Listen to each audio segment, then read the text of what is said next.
Hello, everybody. Hello, hello, hello. Let me get everything situated. It's funny, I posted everywhere that I was going live, and I'd like made efforts to like uh post ahead of time because I wanted to get some slightly earlier posts, and I forgot to post on Blue Sky.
Okay.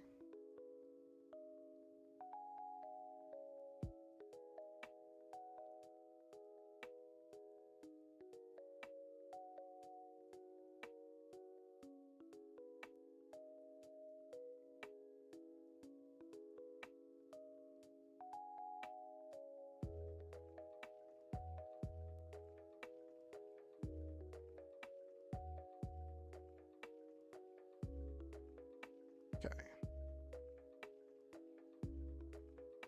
Now let's just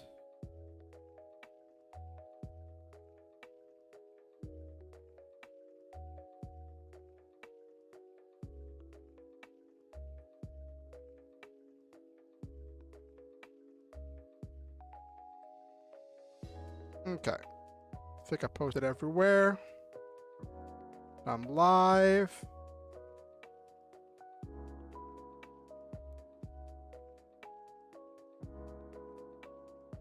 But yeah, my day's been interesting.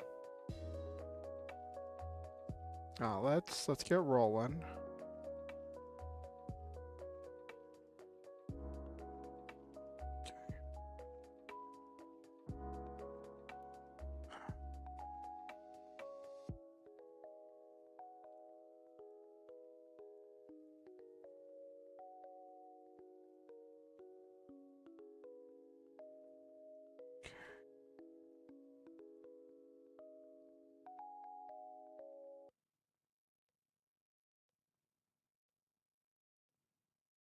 Okay.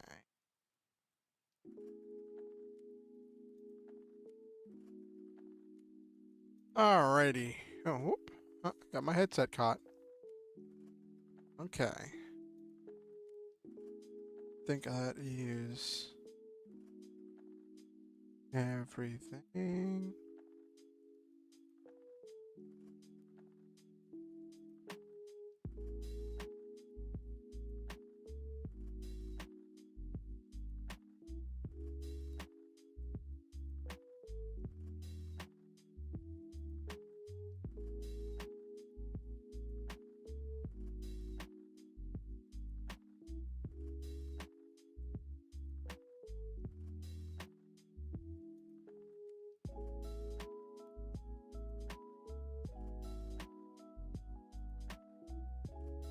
Okay, I think.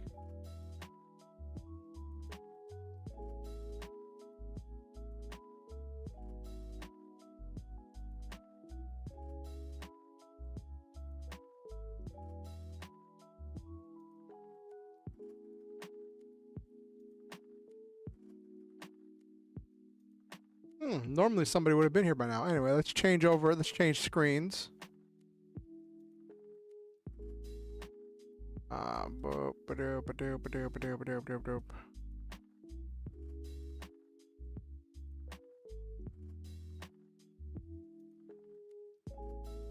Hello, everybody. Hello. How was everybody's weekend? How did everybody do over the weekend? Last I saw everybody was Friday when we were playing some Zoids. I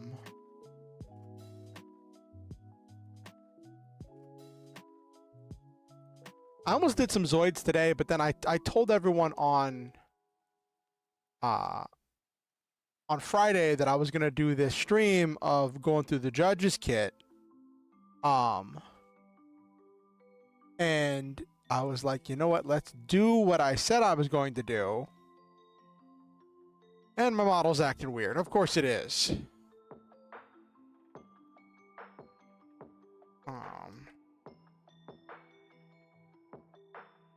Hey, Silva.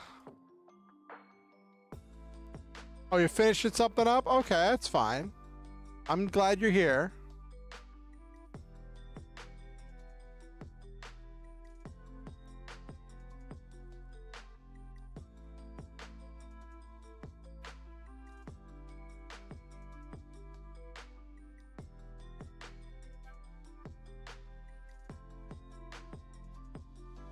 Okay. Okay, so I actually tried take I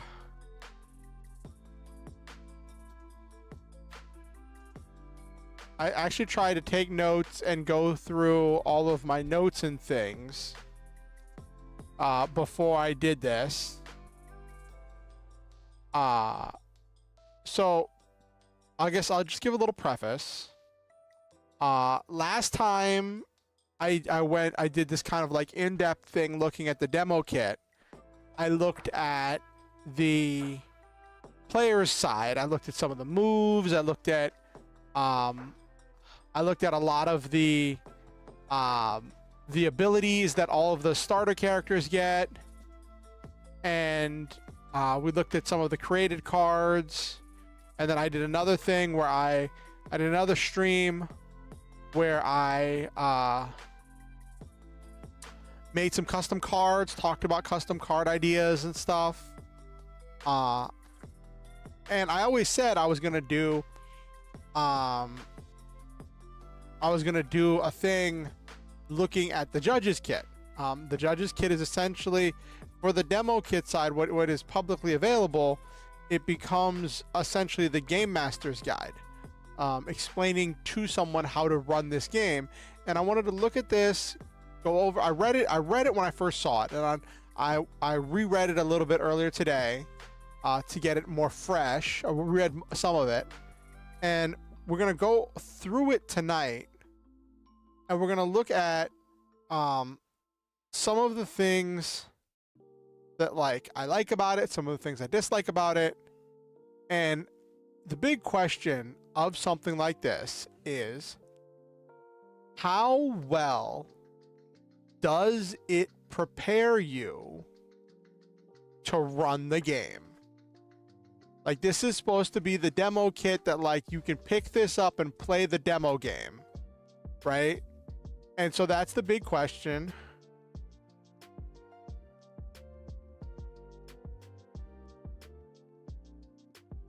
Oh, that's cool, Silva.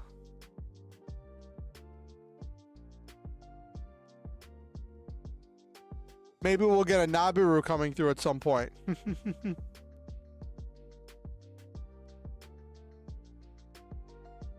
Well, so at the end of it, I'll look at, if we have time, I'll flip back to the. Or she's playing Pathfinder. She could be doing, she might not be doing Yabai things. Oh my gosh. So, my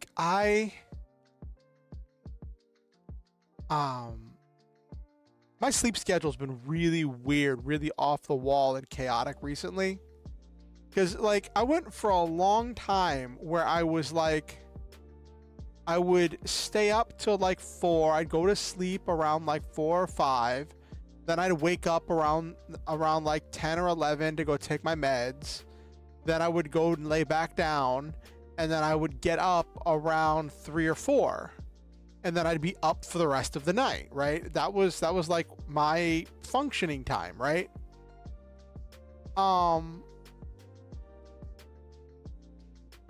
And then I told my therapist that I wanted to start spending more time awake and functional and out of bed, right? I told my therapist that.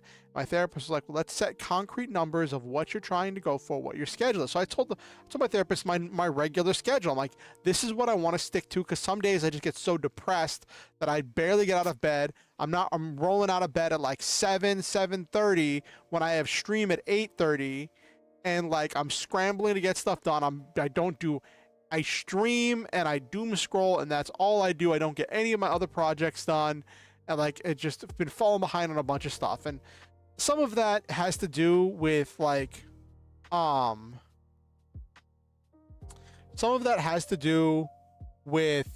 seasonal depression, just the changing weather and all that stuff. So I definitely acknowledge that. But then as soon as I told my doctor, my therapist, what I was trying to shoot for, I started, like, my schedule started going weird. I started trying to do more things, be more active. I was getting up a little bit earlier.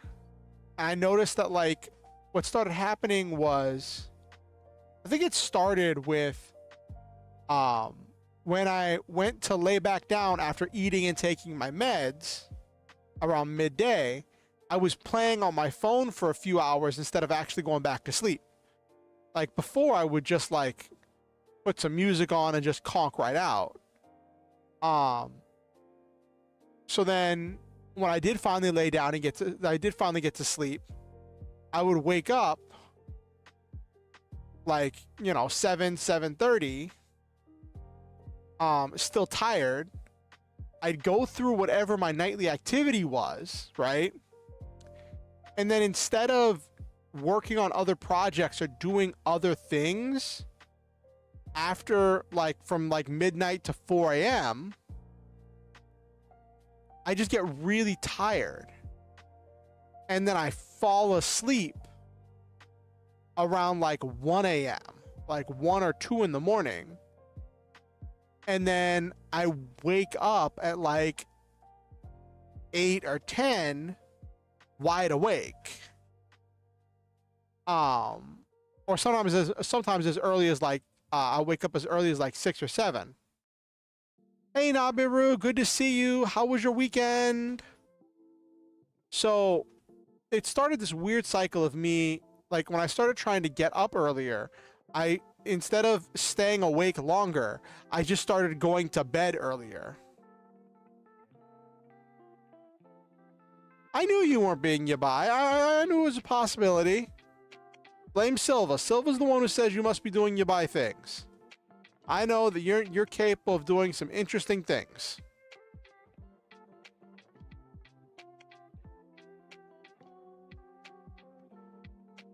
So today, I woke up early.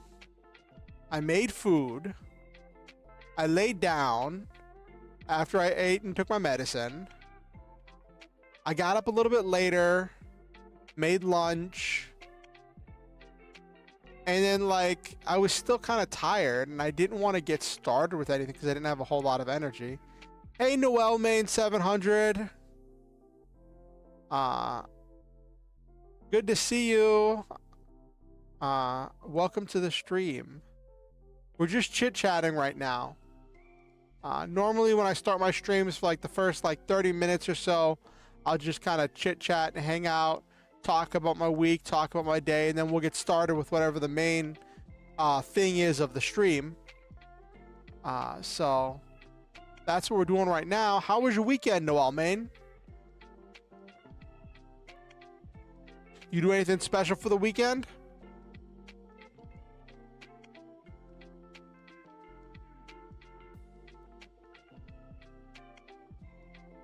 But so yeah, like my sleep schedule's been really bizarre. It's been really interesting how like I just started going to bed earlier, then waking up earlier, and oh, you're visiting your family. Nice. That's great. When was the last time you saw your family? Is it one of those things where you haven't visited your family in like years or something?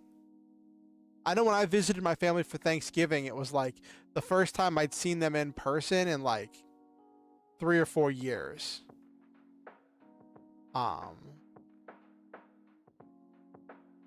And you know, people were glad to see me.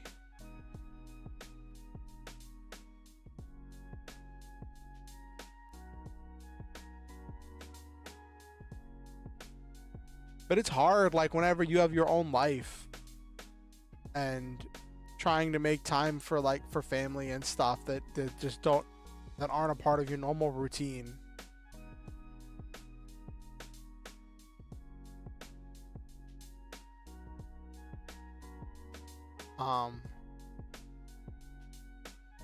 But yeah. So my sleep schedule's been really wonky and weird. And then like today, I was laying down, taking a nap, resting. I wasn't quite asleep, so I counted as being up. And I was scrolling and I was about to like lay down and close my eyes for a little bit. I was like, do I lay down and close my eyes or do I get up? Because I was like, if I get up, I can start working on making some new thumbnails. I can work on making my schedule because I wanted to release a schedule for this week. Because that's one thing I want to get in the habit of doing, is releasing a weekly schedule to let people know what streams I'm going to be doing, so that way people can plan for it. And then I saw this person, I saw this notification from TikTok that Phobos, this guy from the r/Zoids Discord, was going live on TikTok, and like I'd watched him this morning. I'd caught like the tail end of his morning stream on TikTok, and like he's really into Zoids, and he has this whole room that's like a huge Zoids diorama of like Zoids and Halo crossover stuff, right? So he'll do like, he's usually got a lot of energy. We'll be going around answering questions, talking about Zoids lore and stuff, and he'll be talking about all that stuff, and then he'll be doing lots of polls and stuff to keep people engaged and interactive, which goes really well. It was really interesting. So I caught him in the morning, and it was like, cool, that was nice, being awake in time to see that. That's cool. And then there was the whole thing with the whatchamacallit, the HoloLive Mario Kart Cup, and like I saw that like Bijou was streaming it, and I was like, oh, cool. I opened up Bijou's stream, and it's just, I opened up Koseki Bijou's stream, and it's just Bijou doing the sticking out your yacht for the Rizzler. And like, I didn't know what was going on. She just kept playing that over and over again. And I'm like, am I at the tail end of the stream? I found out later that she'd won the tournament, that she'd won the cup that she was in, or I don't know if it was the full tournament or like the part of the tournament. And like her celebration or whatever was just doing that for a few minutes. And it got to the point where even the HoloLive main channel went to check on her perspective to see what she was saying for the finale, and so over 170,000 people saw her doing the sticking out your yacht for a Rizzler meme over and over again. And like, these were like JP people who like did not understand this meme, and I'm like, well then. So that was funny. But anyway, so in the afternoon, I was like debating, don't want to lay down, don't want to get up. And then I saw that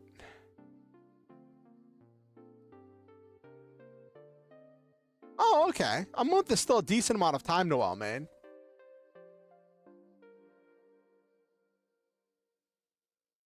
But did you have fun? Did you? What'd you do when you were visiting your family? Did you like eat some? Did you eat some good food? Did you go to like a park or do some kind of like family get together or activity?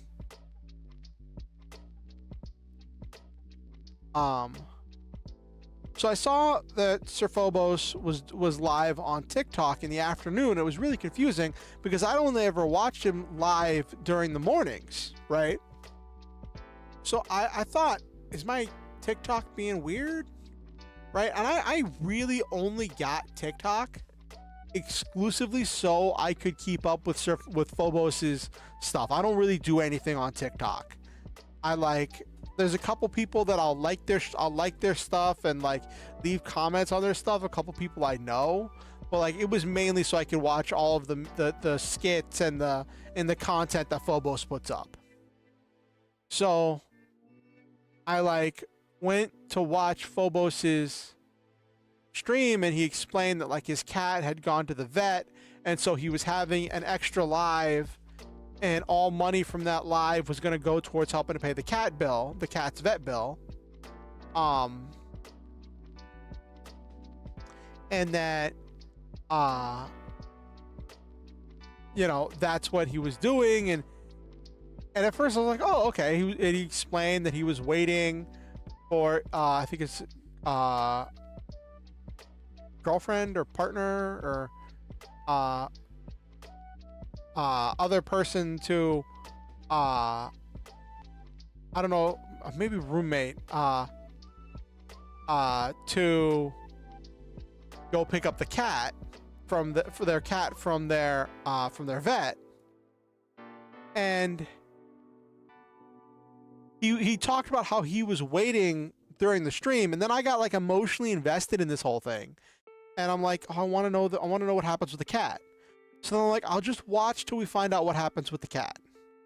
And then like it went for like an hour, and he started like freaking out a little bit, and it was fun doing some Zoids lore. It was actually really funny. He made at one point while he was doing his live, he made a reference to a type of drug, right? And a drug that was popular. It was like, this drug used to be really popular in the 80s. Everybody was doing it. And this is the kind of stuff they come up with whenever they're on these kinds of drugs, right? And like right after he made that joke, he got an age restriction thing on his account.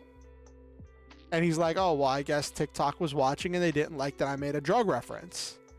And he's like, I really hope that that's like only a 24-hour thing and not like a permaban, because that could like kill a channel, because he has a pretty proactive channel.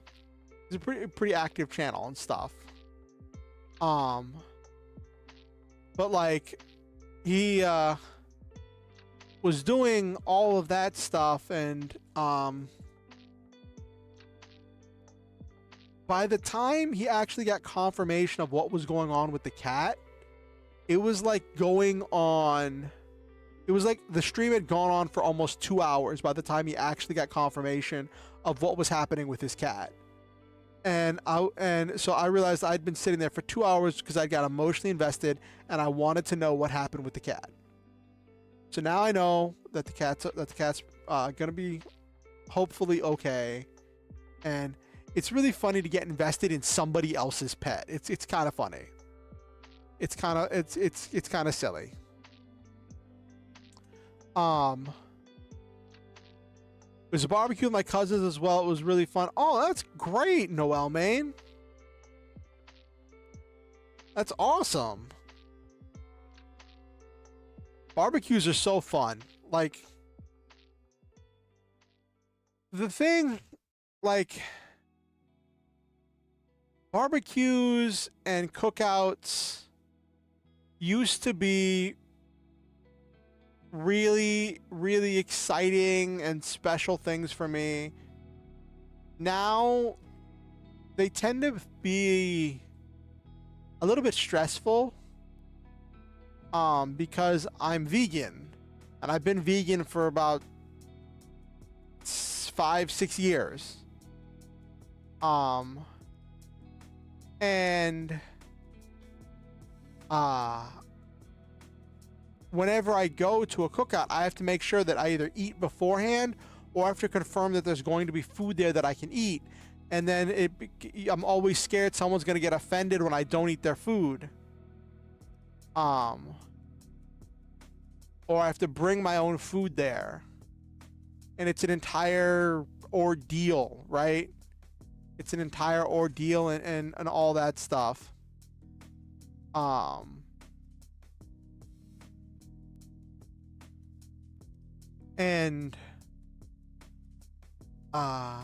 yeah, that's cool. I'm glad you had fun. That sounds really nice, Noel, man. So, it's a little bit early, but we can get started on the main thing. Let's actually have a little bit of a lesson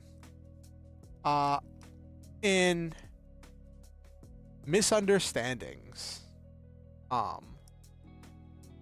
So the lesson that I learned over the course of the last couple days, I promise it's related to Perfect Draw, is to not make assumptions. Making assumptions leads to unrealistic expectations, leads to what's the saying? Making an assumption makes an ass out of you and me, as it goes. And whenever you assume, and I did an assumption. So, previously, when I'd covered Perfect Draw, one of my friends, Hero Girls, had come in chat and said that she wanted to collab with me on some Perfect Draw content, right? And then later on, she said that she wanted to run a game and she had ideas for running a game. I don't know if she specifically said she wanted to run a game, but I think she said that she had ideas for running a game. And like before that, she'd mentioned on Discord that as soon as the game was out, that her and me were going to grab a couple other people and play a buddy fight based game, right? So I took all of those different individual things and I had assumed that Hero Girls wanted to do a streamed game that we would be collabing with. And so I was like, oh, well, Hero Girls will do her game, and I was like, I'll do my game, right? But Hero Girls hadn't said anything. And like, I know that she'd said she had an idea for a game. So I messaged her and I was like, hey, do you have plans? Like, do you have space at your table for one more? I know you said you wanted to run a game. And obviously, like, saying that she had a space, that there was a space for her at my game, and trying to like talk shop. And she told me that she does have plans to run a game, but the game she's planning to run is on a private server with.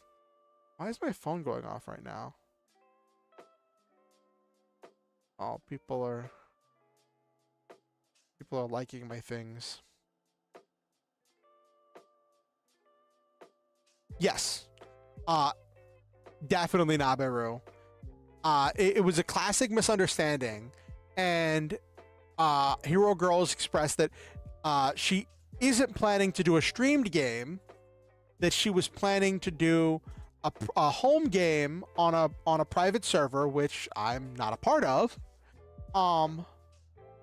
But that she said that she would love to be a part of my streamed game. And I'm like, okay. I was a little bit disappointed at first, because like I'd been working on making a character that I was intentionally keeping as like generic or open-ended enough that I could slot the character into any kind of world, and I was excited for it. I was excited for the chance I'll be honest, I was excited for the chance to be a player, you know, and about all the different ideas for building a character that got to take some of the themes and ideas that I most loved about Buddy Fight and then bring them to a deck. I was excited, though there was a little thing in the back of my head saying that it'd probably be more realistic to make that character as an NPC.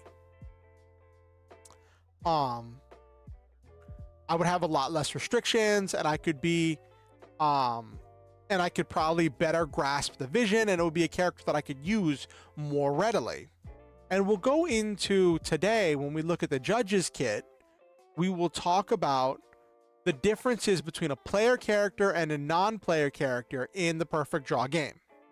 Because there are differences. This is not like D&D 5th edition or I think Pathfinder does this too, where like you build a character essentially the same way, whether it's a player character or an NPC. Like you build them with well, not essentially the same way, but like the humanoid characters can be built with classes and abilities. It's not built quite the same way.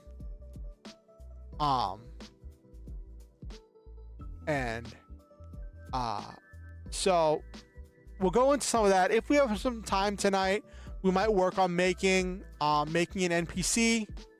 But I actually took a few minutes as we were getting ready to start stream to jot down some notes and some of my ideas about things that I like versus things that I dislike about the Judges Kit. Now tonight, the whole thing is going through the Judges Kit from the demo kit of Perfect Draw.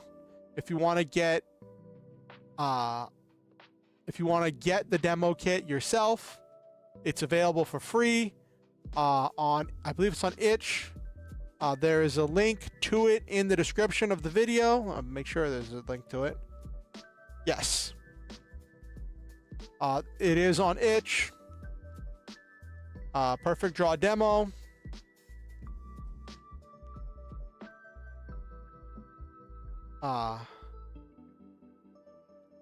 And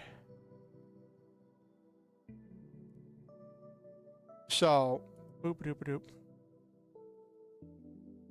I also want to clarify, I am still planning to have a streamed game. I just have to nail down a few things. And I want to run a couple other practice sessions, which I'm going to be doing with some of my friends in order to get a feel for some of the things for the game, because as much as I love PBTA games, I've never actually ran a PBTA game. I've played in Monster of the Week, but that was years ago. But like I haven't actually run it, and I think there's definitely some things I have to make sure I'm wary of and I'm careful about.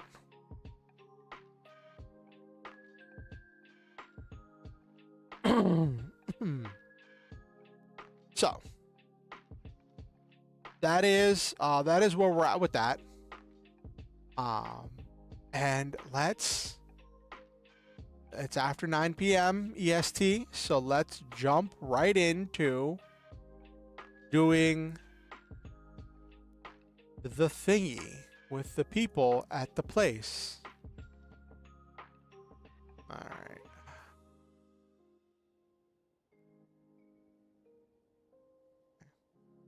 Oh my gosh, it was so funny. I saw something the other day that was just, this will be the last thing I talk about before I get into it.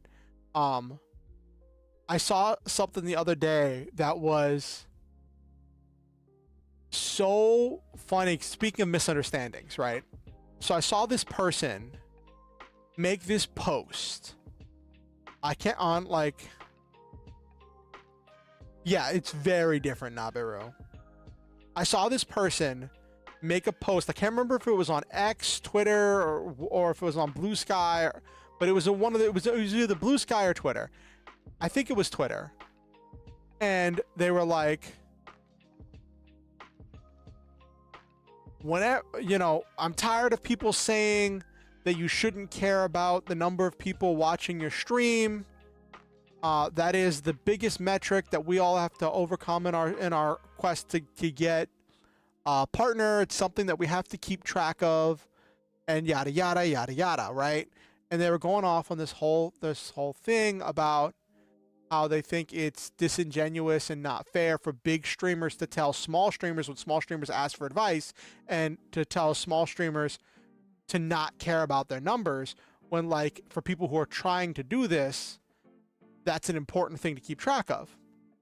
And this person obviously got blasted in the replies. And the number one thing they kept saying when people were blasting them for this was, one, they claimed to not know that people could watch the number of viewers live while they're doing their stream. They thought that this advice that people were saying about don't care about numbers was never look at numbers ever.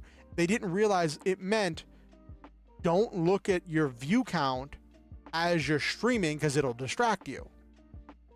And they're like, I could never look at numbers. My ADHD-ness would get in the way. It would just be too distracting, because, like, how do you keep track of numbers, commentary, chat, game, and everything all at the same time? And it's like, that's why they said don't look at numbers. And the other thing they said is that they were coming at it from the perspective of someone who's trying to do, like, VTubing and streaming as a full-time thing, as opposed to doing it as a hobby. And, like, that's also another flawed assessment, because, like, if you, like, you have to understand that there's a lot of unpredictability with this career path, right? You do everything you can to set yourself up for success, but that doesn't mean you're going to get it. Which, that is really important. Anyway, I'm going to try to, actually, hold on. Let me do one thing real quick. Recording. That's going to the D drive. Okay, cool. Let me check one thing. Yes. Okay, cool. Awesome. Outstanding. All right. So I'm going to try to do something different this time. I'm going to try to record this stream. I'm going to start the recording in a second, and then I'm going to try to use it to make a short form video that really encapsulates my feelings about the judge's kit. I want to go back and get a hold of the footage from when I talked about the player's kit, which I don't know if that was really going to be useful, because that was just me going over the player's kit and going for like 2 hours about how much I loved it. And I don't know that will be as much useful footage, and also it'll be like lower quality footage, because I can record at higher quality than I can stream. So because that's just the nature of my setup, my internet. Anyway, let's jump right into this. Okay.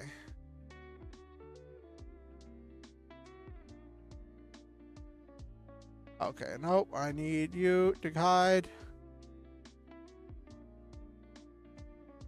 Okay.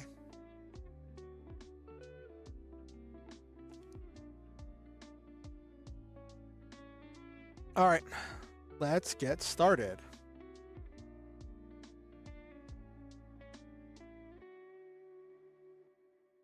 Come on. All right, welcome. This is where we start the recording. All right, so we're gonna go through the Perfect Draw Judges Kit, and we're gonna look at what it covers, and I'm gonna share some of my thoughts about what I like, what I dislike, and what I think about it as a demo. Like, the big question with a demo kit is, does it properly equip someone to run the game? Because from a demo kit, you should be able to run at least the demo adventure that it gives you and starts you off on. So that is the question. Does it properly equip you to do that? I've given my glowing praise before for the game as a whole and the system as a whole, and I think it's really great, but this is about looking at the demo kit. And my model is doing crazy things again because I decided to scratch my head, and for whatever reason my camera decided that my hand scratching the top of my head was part of my head and made my head go weird. Okay, anyway, so let's keep it rolling. So this goes into whether or not you should read the Judges Kit. How this explains, everyone should read the Player's Kit, but whoever the judge is should also read the Judges Kit. So it's assuming that you've read the Player's Kit before this point, right?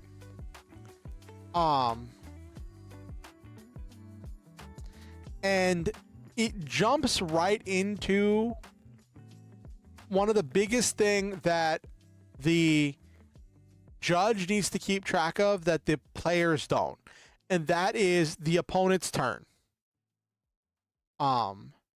And what needs to happen in the opponent's turn. So, the thing is, opponents, NPCs, don't actually have decks per se. They have moves, and those some of those moves are cards or create cards that enter the field, right? And on an NPC's turn, it will do a couple things.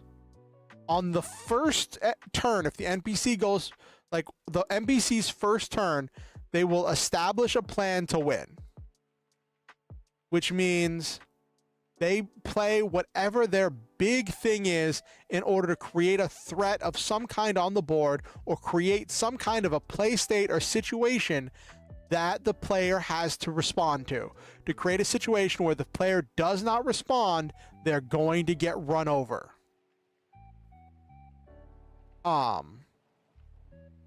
Now, in this, it makes reference that there's supposed to be a table that lists generic plans to win, that you can roll on if you are coming up with an NPC that you didn't have prepared. Like in the power card moves, it says that, just like these moves are presented on a roll-on table similar to Establish a Plan to Win, except Establish a Plan to Win doesn't actually have the roll-on table. What it does tell you, so that can be a little bit confusing if you're like, where's the table? And what it looks like is they remove the table in favor of saying all the NPCs they give you include 2 plans to win that you can choose from. So you don't need, so the thing is them saying you don't need to know how, like any generic or like just general plans to win.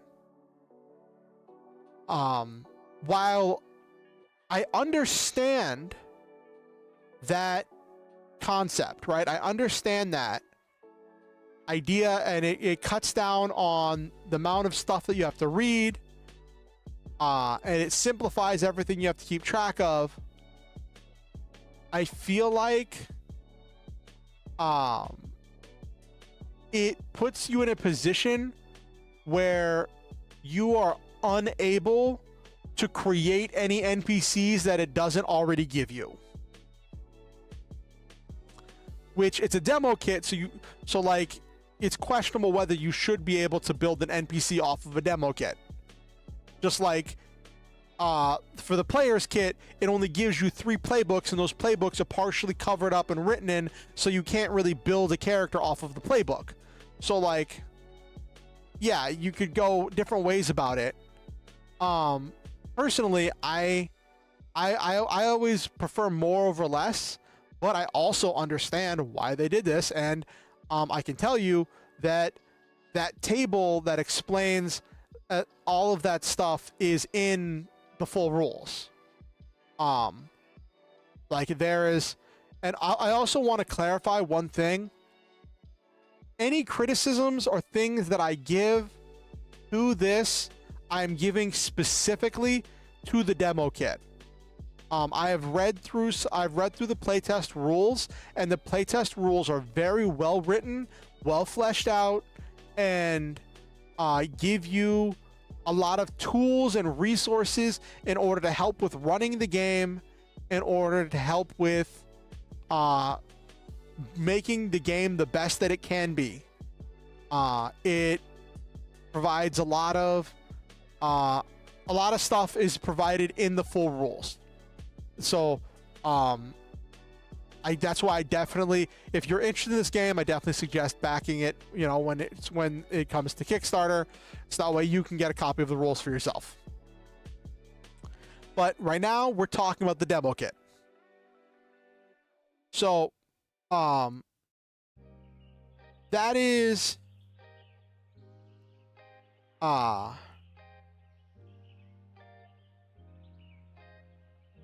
because it talks about designing. Let me see this. Hold on. If I missed this somewhere in here. Because even in the book, it says. No, I don't see it. Because even in here, it says, if you suspect the players are going to battle a particular NPC, it's worth following the designing an NPC encounter guide later in this chapter, which that's not there that I saw.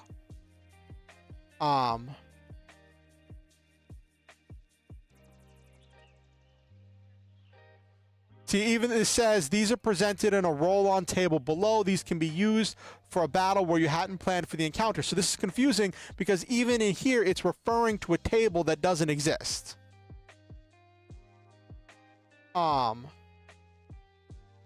So I would like it where if they're not going to have the table, that they take out the text that's referring to the table, because you can be really confusing if you're flipping around wondering where's this table.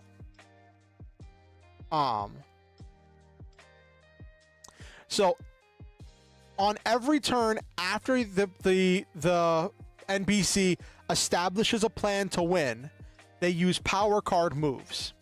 Now, all the NPCs they give you have power card moves, but they give you a table of generic power card moves that you can flavor or modify in order to fit whatever fits the situation or the NPC that you are, the way that you're running them, in order to best respond to the player strategies. The idea is that a power card move should apply pressure to the players that if the players do not respond to it, they will lose. So they have to respond. They have to do something to put them in a situation where they have to do something.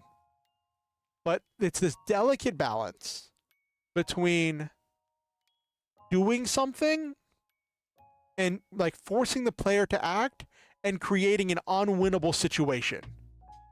You never want to create an unwinnable situation, because that's just not fun, and it kind of ruins the whole thing. Unless they say in tabletop role-playing games, players never want to retreat.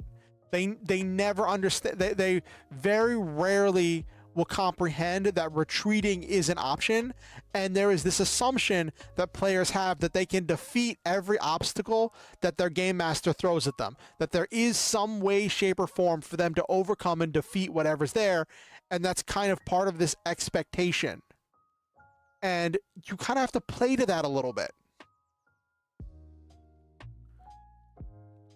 Anyway, power card moves give you the things you do on your turn to keep up the pressure, to build into your plan to win, to work towards whatever your game plan is.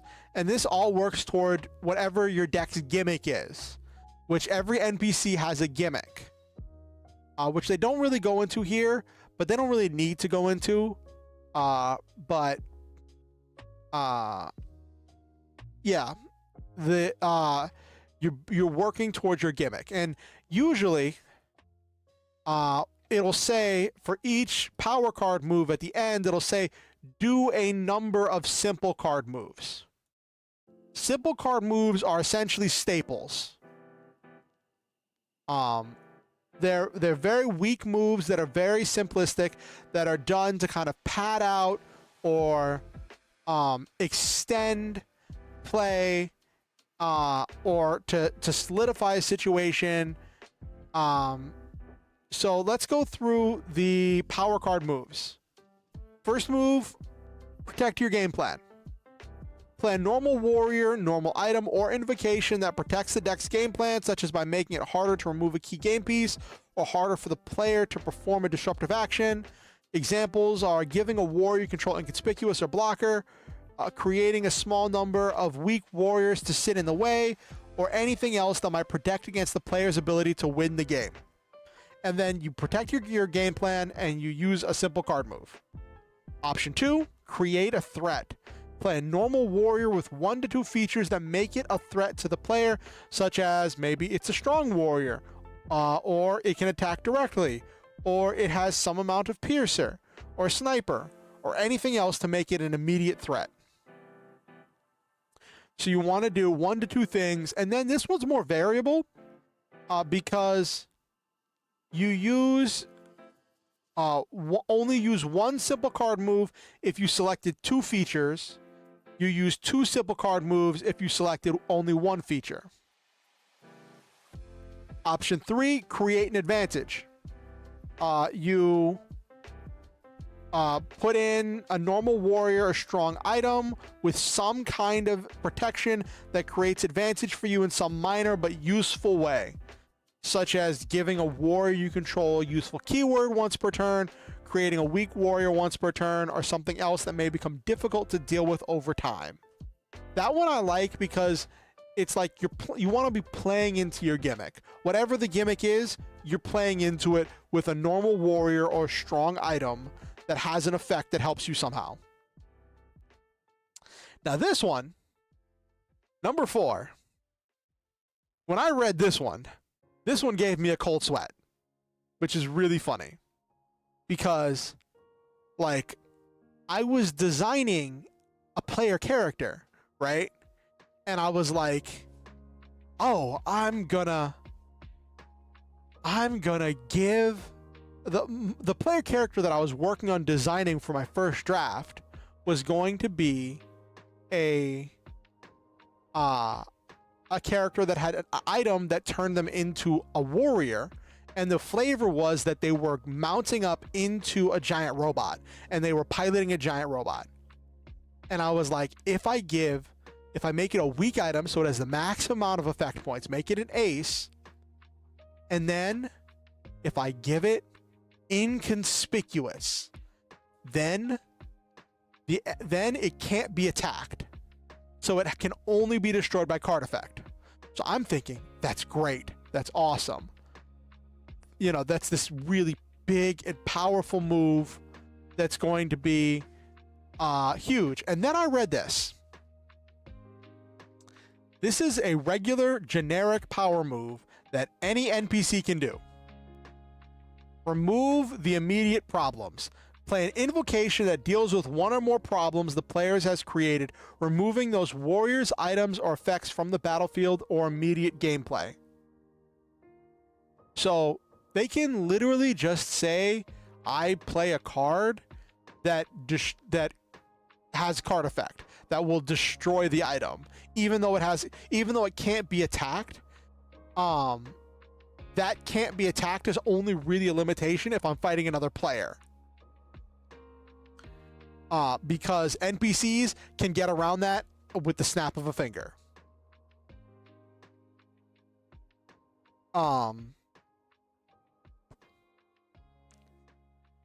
And then, and even after doing that, right? Use 2 simple card moves if the player still has a significant threat. Use 1 simple card move if the player does not have a significant threat, but still has some amount of resources. Otherwise, use no simple card moves. So in that instance, right, an NPC could literally just play like a Wrath of God card and effect destroy the item that turns my character into a giant robot. So I'm getting loud, gotta control my volume.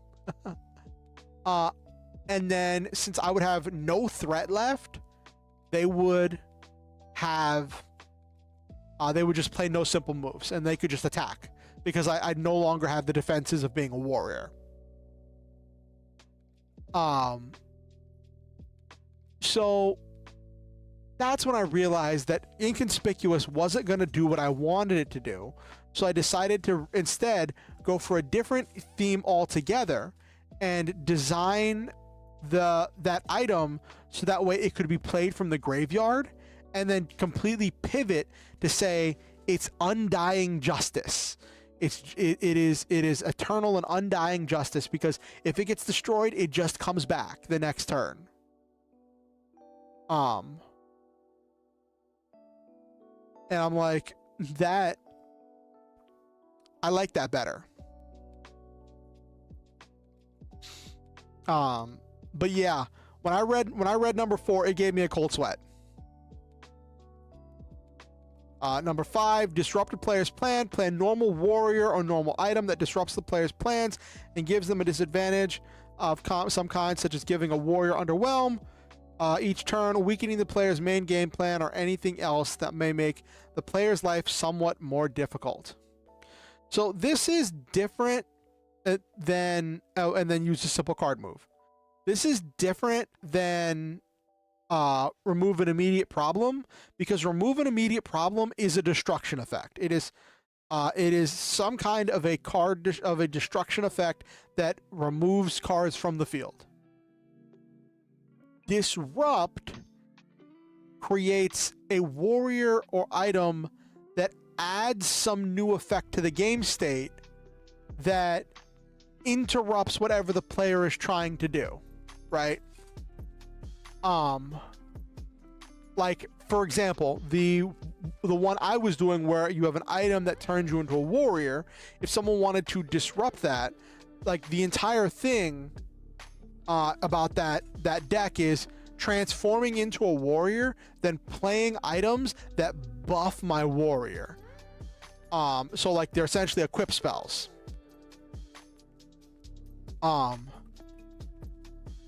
So if they wanted to disrupt the play, and the other thing is those items give my warrior like keywords or effects in order to like be buffing the center line, which is a thing in Vanguard for Dimension Police. But they could drop an item that's like nullification field, that as long as it's on the field, it will remove all text from target warrior, and then my warrior now no longer has any of the keywords or effects that the items are giving it. So it doesn't remove my warrior, but it disrupts my game plan, because now I've just lost all of those effects that I've been building up. Can I deal with it? Yeah. I just have to run over the item, because the item's only going to be a normal. So if I can crash into it or run over it with brute force, then I can get my keywords back. But But that's what I mean about it disrupting my play. And you still get to use a simple card move. And then dawdle. Now what's funny, some of the NPCs still have dawdle. They have dawdle as one of their power card moves, which I think is funny. I think I saw it on at least one NPC that they give you. Dawdle is use one simple card move up to 4 times.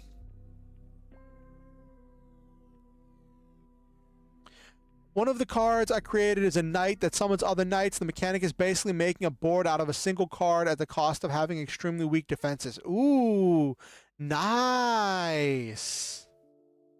That reminds me of one of the cards. So in the full rules, they give you this like small well, it's not small, it's actually pretty extensive list of example cards that they've priced out and built using their card creation method in order to give you an idea of how to price out a wide variety of effects, and it really helps out. And I think there's a card in there that's an item called Barracks that creates, I think it's either a weak or normal warrior every turn.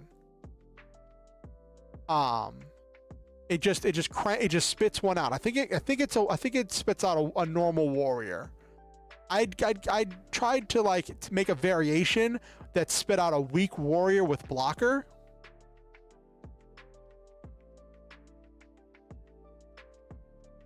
But that would definitely be something interesting for that, where like you have one, like you essentially have that on a warrior. I think that's really interesting, Noel.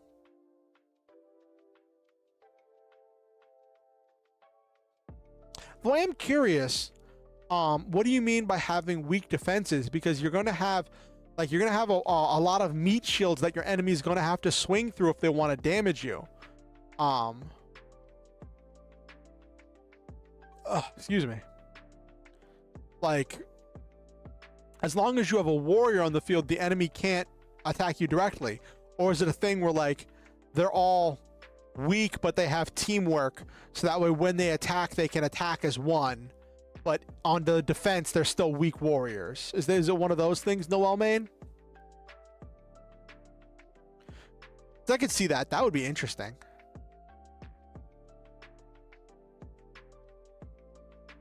Anyway, let's get down to the simple card moves. So, establishing a plan to win usually involves performing one or more simple card moves as well. And all these go down to the simple card moves, and these are very simplistic.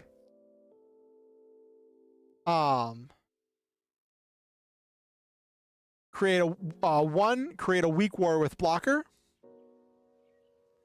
2, strengthen a warrior you control until the end of turn. 3, create a normal warrior. 4, sacrifice a warrior you control to destroy a warrior your opponent controls with less or equal strength. 5, target warrior your opponent controls loses all text until the start of your next turn. 6, give a warrior or item your opponent controls underwhelm. 7, gain 1 life. 8, play an invocation that produces a minor benefit based on your gimmick plan to win.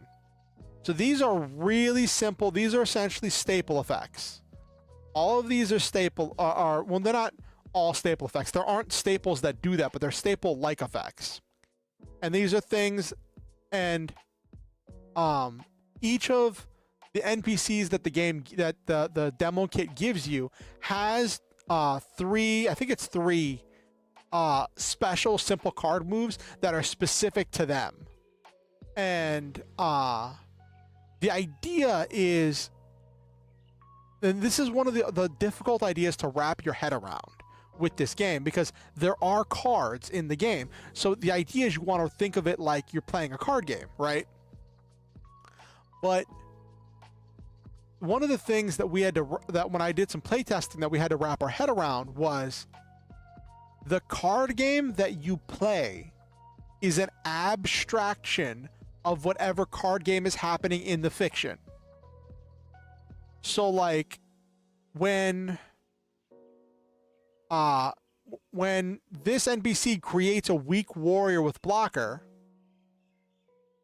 that means that that NPC either played an invocation that created a warrior token with blocker, or they played a warrior with blocker card. A warrior card, a weak warrior that has blocker on it, right? And this thing where it says strengthen a warrior, that means they're playing a card that does that.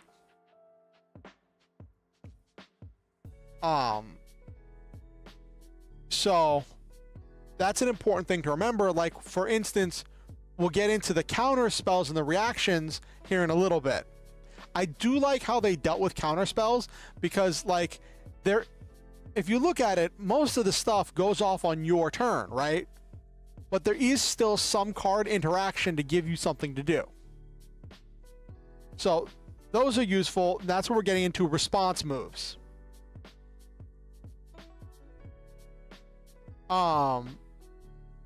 Response moves are, well, I'll just say it. When a player does something in a card game that you choose to use, you can choose to use a response move. Counter the effect of the player's card and describe how this happens. The player rolls protect against a response. So, the number of response moves, actually, we'll flip over to the player thing. If you look at this, based on the number of, based on the difficulty of the battle, it'll change how many response moves, lashing out, and backup plans the NPCs can have. Now this is not per turn, this is per the entire game. So even in a finale battle, an NPC only has 3 counter spells. They only have 3 response moves, which I like. It keeps it from becoming a weird chain of things, and then whenever this happens,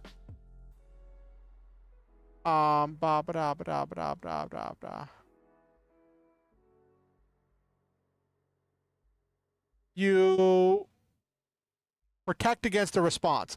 This is what the player does. You roll plus tension and then decide if you counter the response or if you don't counter the response. And you may need to spend an advantage if you roll a 7 to 9. So, that can be difficult.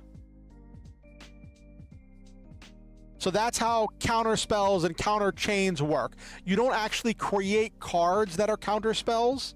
You can create traps. There are some things, because you can only play an invocation on your turn, but there are some cards that you can create that are like traps that have effects that can go off on the opponent's turn or sacrifice themselves as cost or do stuff in order to destroy, in order to do things.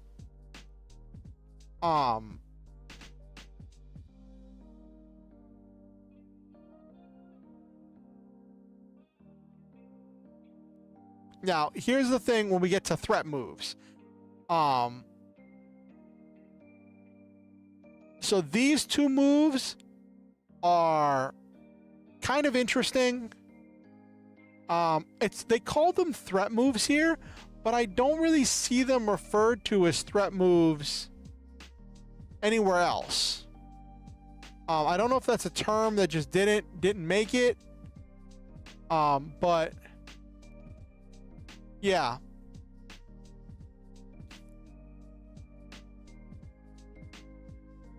So the first threat move, or maybe I just didn't see it when I was reading, which is also a possibility. Lash out against losing. So when you look at this,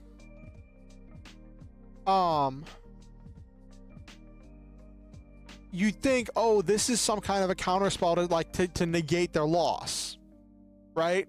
But it's not. It's a narrative effect.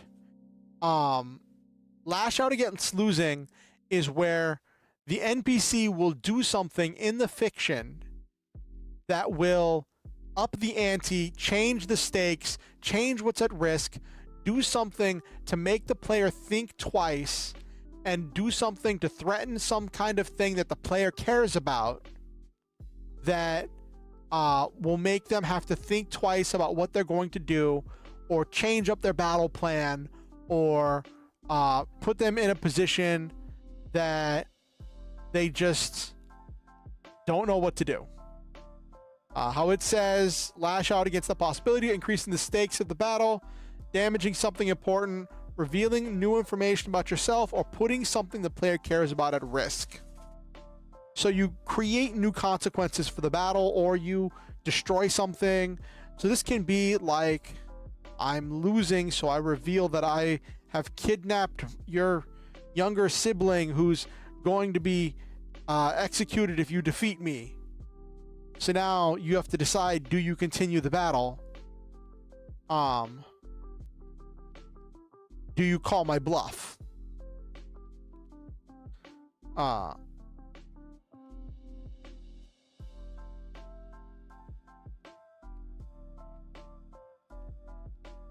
this part is actually really interesting right here, because this loops back around into the mechanical side. If when you lash out, now you can only do this if it looks like you're losing. NPCs can only do this if it looks like they're losing. If an NPC lashes out in a way that is related to their opponent's baggage, so if they do something that directly addresses the opponent's baggage, they get an additional response move. They get a bonus counter spell, which is pretty intense.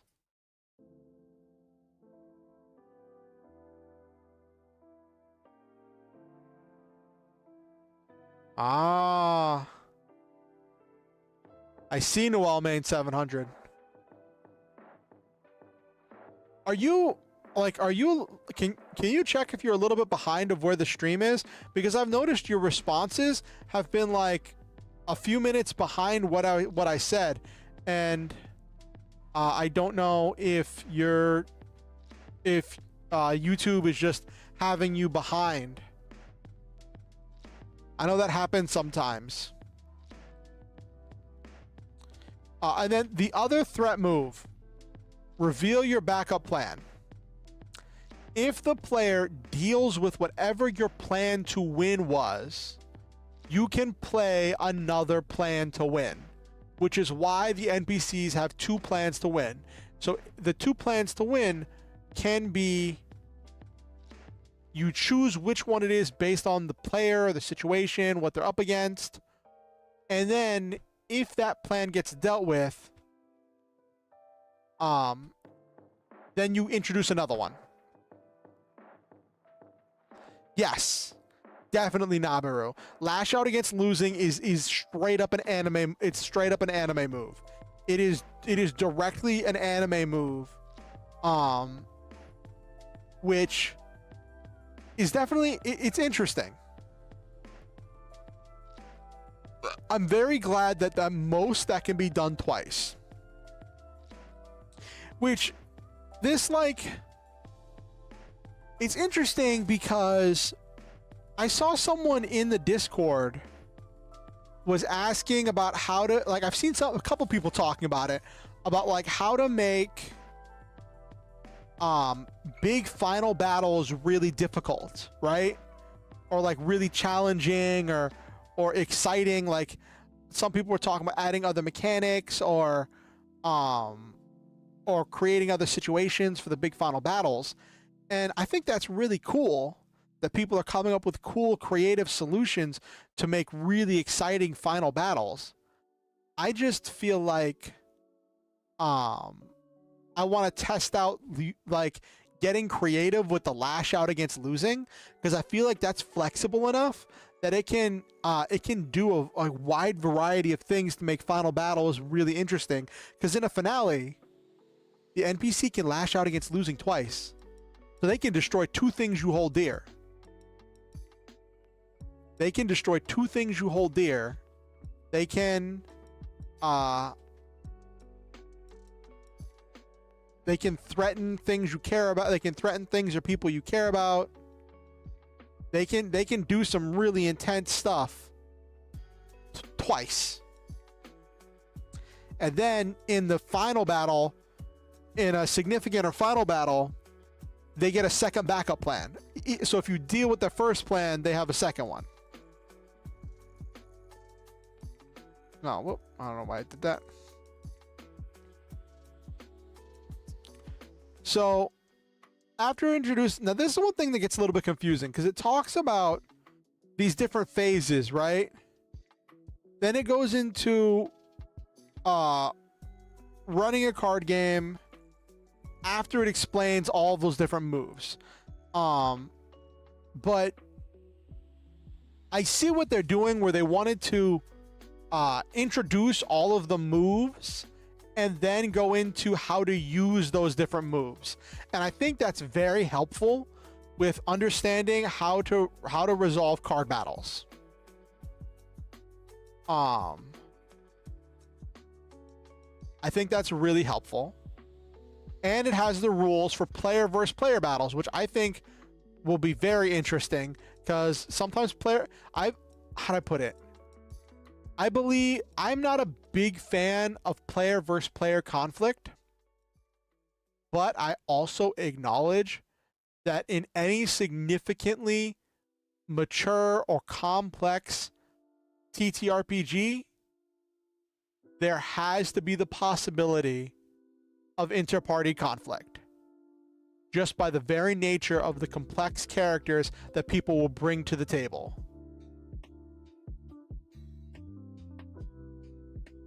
Now, let me skip over to the player's guide real quick to take a look at something. So in the player's guide, right, it goes through the cards, how the card games work. You see all this stuff about these moves.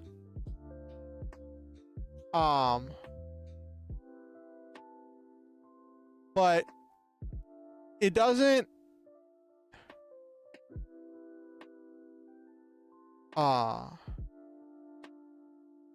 actually, hold on, let me check something real quick, because I think one of my issues might be resolved with one thing.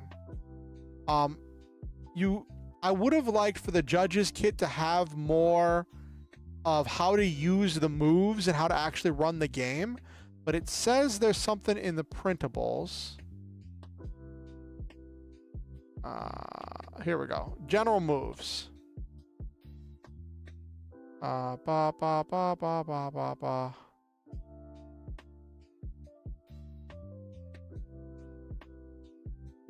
Let me see something real quick.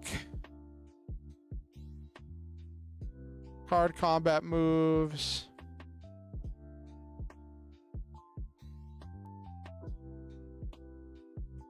Nope.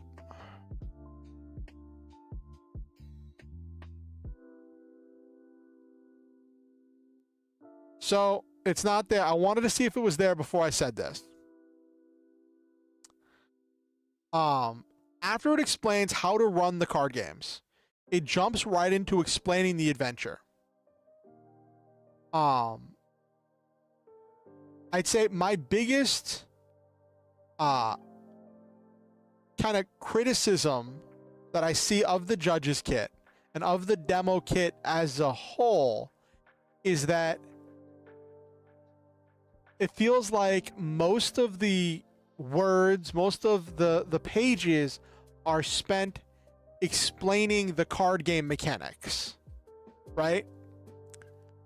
But we don't get a really detailed thing about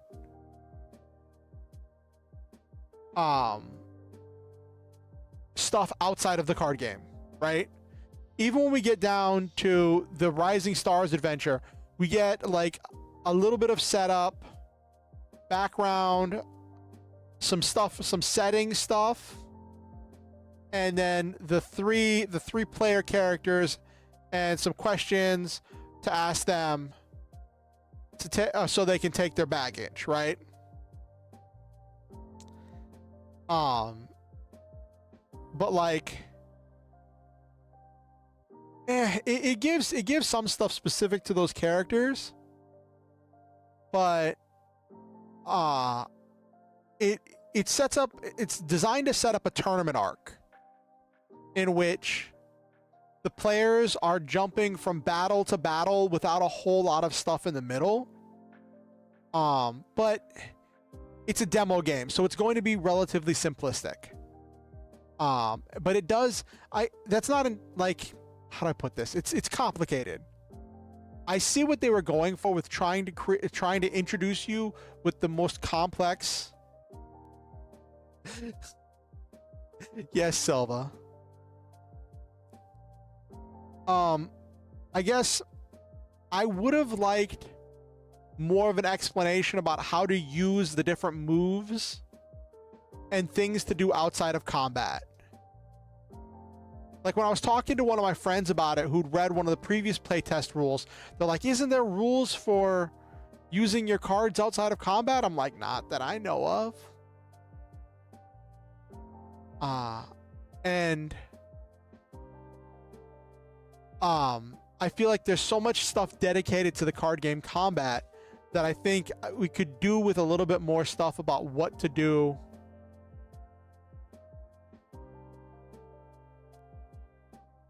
Yeah.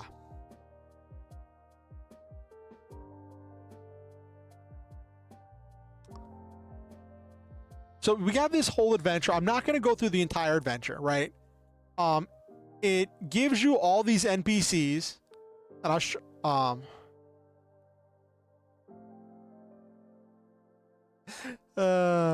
I think Nabu, I think what Silva was talking about was about how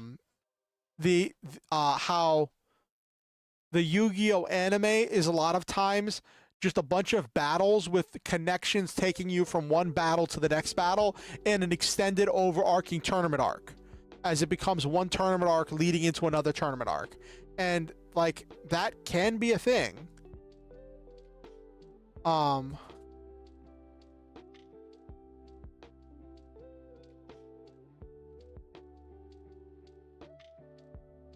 So we get a short blurb about each NPC. A gimmick, what they do to lash out against losing. Some example card names for whatever cards you come up with that the players are using. 2 plans to win, 3 power card moves, and 3 example simple card moves. You can still use any of the power card moves or the simple card moves from the tables, tweak their names, maybe tweak the effects slightly in order to fit the thing.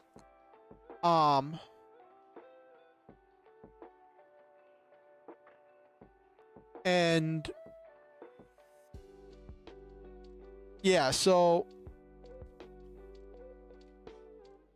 that is like it gives you the stuff for playing the characters in a card game, right? And one thing I do really like is it gives you some options. You're not running like every demo game is going to be different. If for no other reason. Also, I think that's supposed to be an I. But every one of these will be different because they give you 3 different complications that you can choose from. You could do all of them, you could do one of them, you could do none of them, but there's some kind of a complication to make it more than just a battle, which I like. I just would have liked more direction in how to use the moves and how to apply the moves. Like it gives you the setting, it gives you characters, but like just some examples. Now I think in the full rules it will have more of that explanation about how to use the individual moves, not the card game moves, but the general moves. I think in the full rules it'll have that, so that's another thing where like it's, you know, stuff is going to be in the general rules, but we're not looking at the full rules, we're looking at the demo kit. I like these plots, they're very interesting. It gives you some locations to move back and forth from.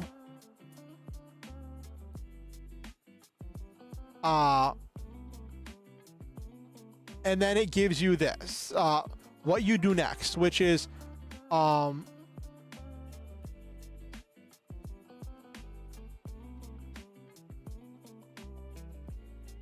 so they acknowledge here that they don't include how to character creation or designing NPC encounters.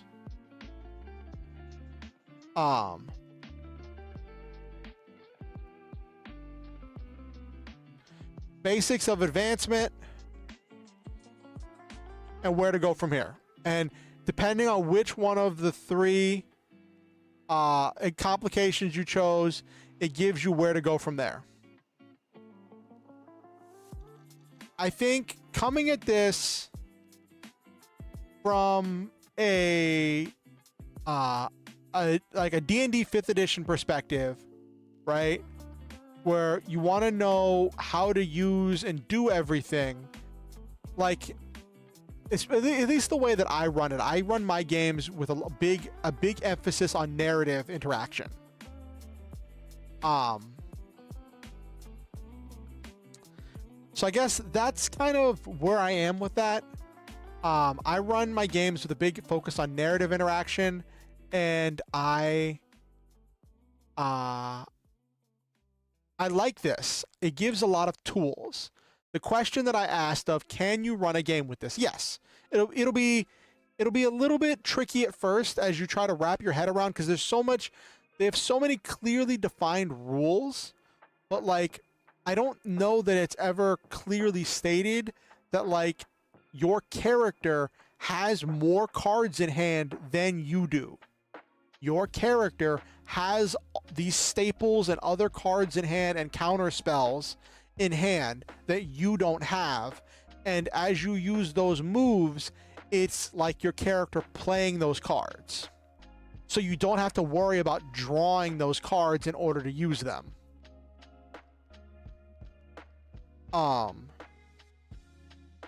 Which once I got my head around that, I think it helped a lot.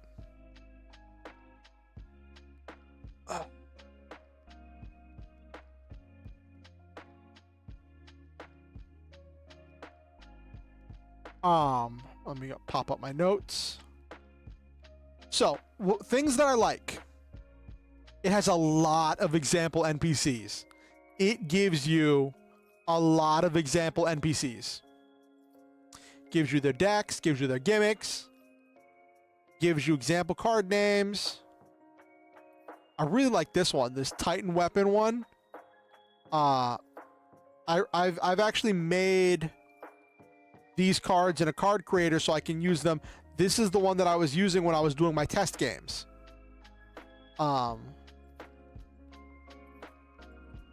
Just because it's a relatively simple deck.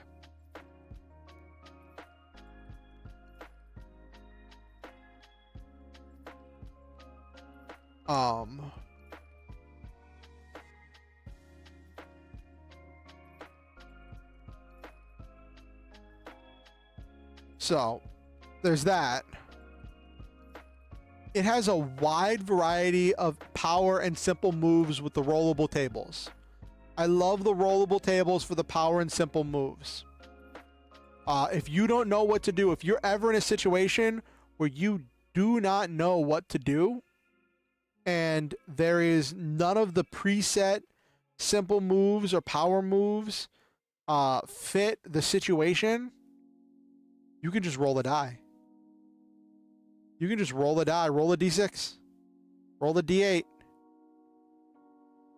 I do think it's funny this is an 8. But yeah, you just roll a d6 and determine what you're gonna do.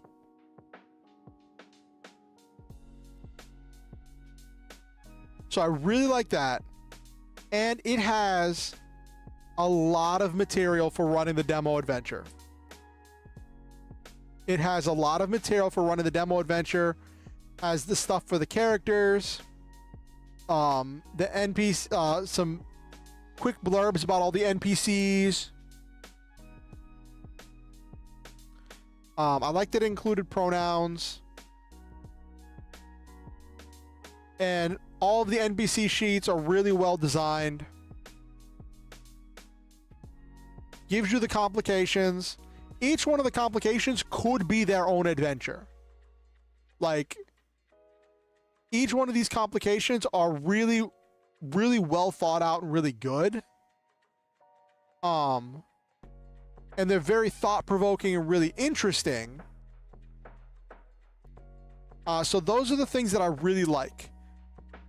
Things that I'm not a big fan of. Now, I will also say, I will also qualify this by saying, I do like this demo kit. I think that it does equip you to run the demo, and it does teach you the most complicated parts of the game.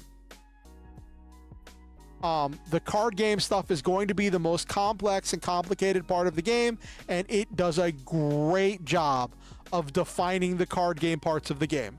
Both the player kit and the judge kit do a great job of introducing you to the card game. So that is one thing I will say for that. I would have liked well, I'm greedy. I want a lot of things. So I understand why they don't have the establish a plan to win or examples of gimmicks.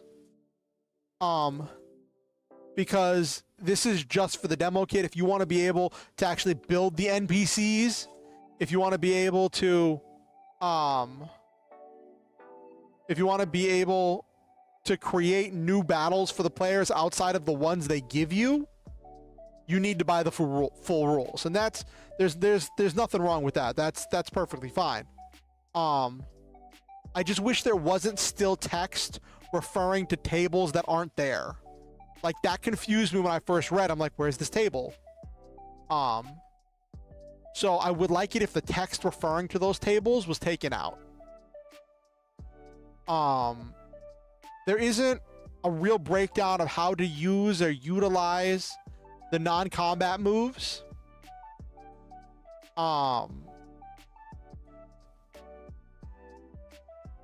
Like, all of the stuff that NPCs do are combat moves. And like, so this is a PBTA game, right? And in PBTA games, normally there are a variety of moves that the GM can make in order to threaten or up the ante or create situations. And this is all about combat. There's not really, like, there's lash out against losing, right? That deals with the narrative stuff and the fiction, but like, it doesn't give the GM tools for like creating a conflict. Now, it gives you a conflict initially. It gives you a reason to fight everyone, which is that you're in a tournament. And then depending on which one of the paths you choose, it does that. But like, I don't know. It's hard to put it into words, because for everything that I am frustrated with, I understand why they didn't include it, but it doesn't stop me from being frustrated.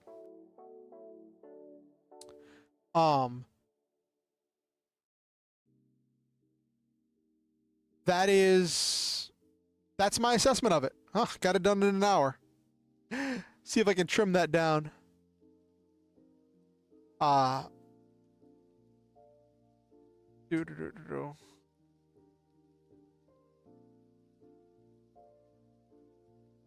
So I hope that I hope that in the full game I think it does go over each of the moves and how to effectively use them.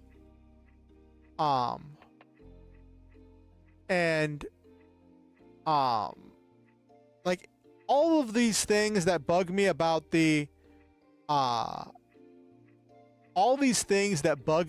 demo kit, I believe are primarily solved in the full game. And I think that's okay. because the demo kit should make you want to get the full game.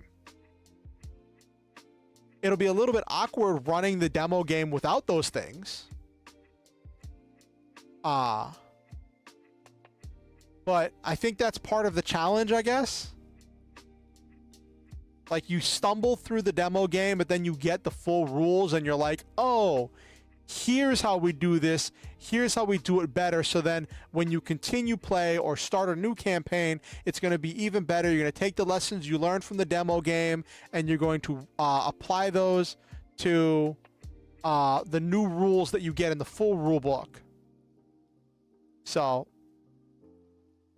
I think it's definitely, it's a free demo. So I definitely suggest everyone get the demo, run the demo game, try it out with your friends. Maybe since there's 3 different paths, maybe you run the demo game 3 times, and like each of you and your friends take a turn being the judge to try out game mastering. That could be fun.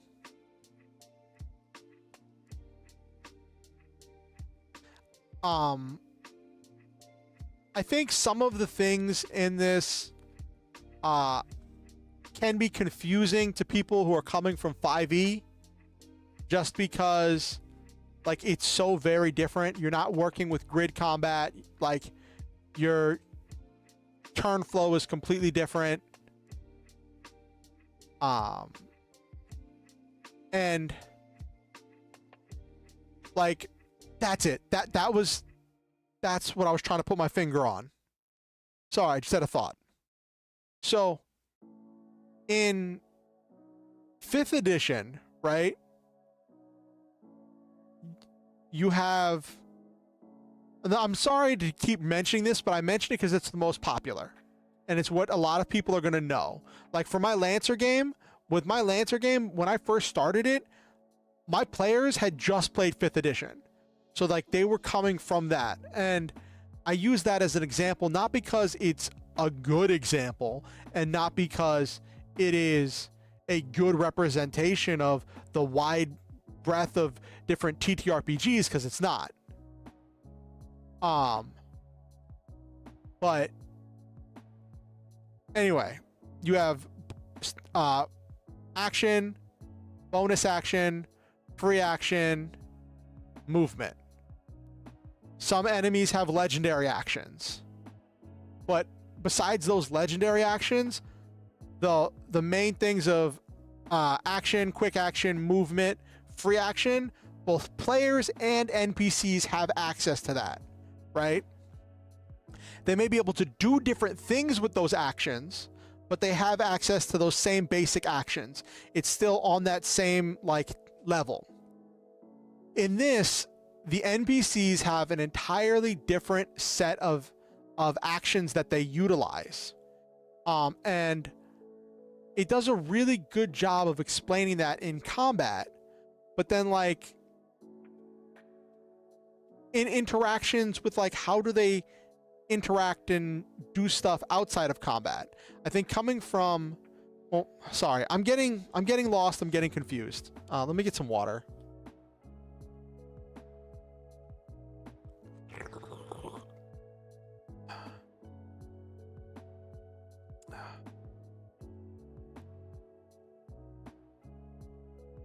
I took notes specifically to stop this from happening, so I wouldn't trip over my words.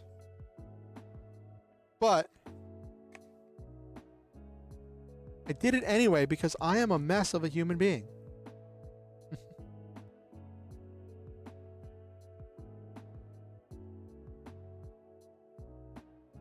I don't even know if I'm going to have any usable footage from this.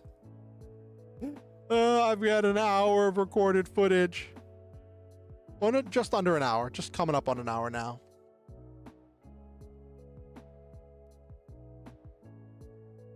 I don't know if I'll even have a half hour of usable footage.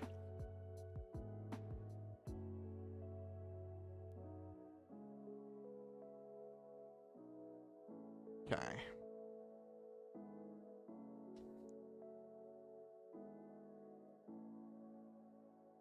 Okay. All right.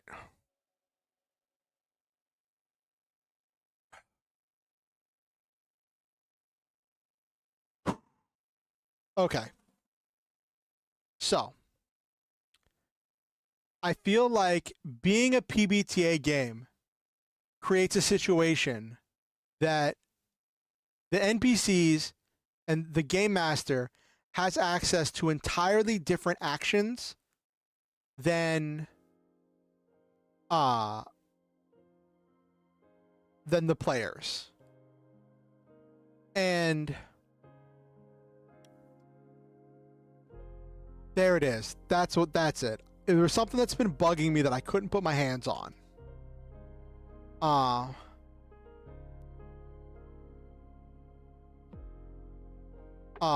Hold on, what do they call it? In a lot of PBTA games, it will list for the game master section. It'll say what your goals should be. Right? And I feel like that's not listed here. It's not like you talk about the opponent's turn and what you should do in combat, but like the overall goal of the NPC, the overall goal of the player, or not the player, the GM. Like for instance, let me pop up another one to get an example. Here we go.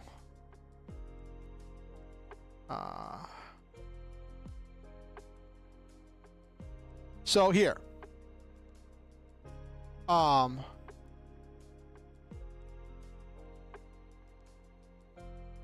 This is a different game. This is not Perfect Draw. I'm using this for an example, right?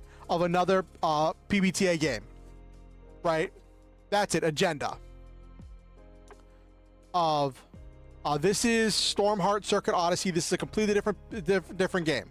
I'm using this only for an example, right? This concept right here of the agenda of the game master. Be a fan of the players. Describe to make them feel alive. Describe the world to make it feel real. Keep the game moving. Make the game feel like an exciting show. Make the threat dangerous and oppressive. Narrate the world, what would make sense, but also narrate what would be interesting, and play to find out what happens. That concept of the agenda of what you should be doing as a game master, right, is something that I don't see in the demo kit. And I think that's going to be what's one of the most confusing things for game masters, for judges. I want to get back to this.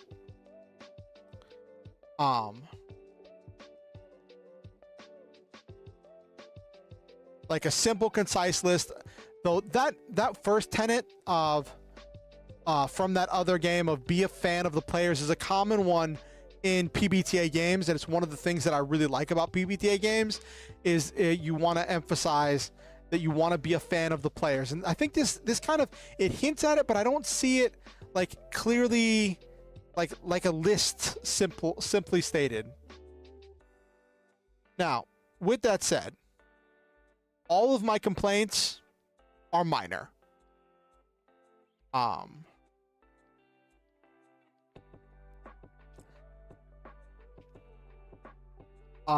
And I'm fairly certain all of my complaints get dealt with in the full game.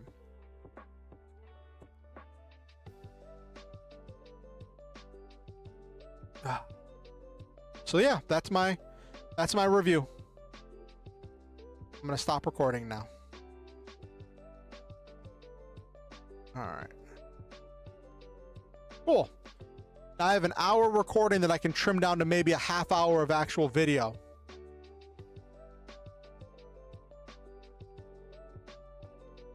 All right.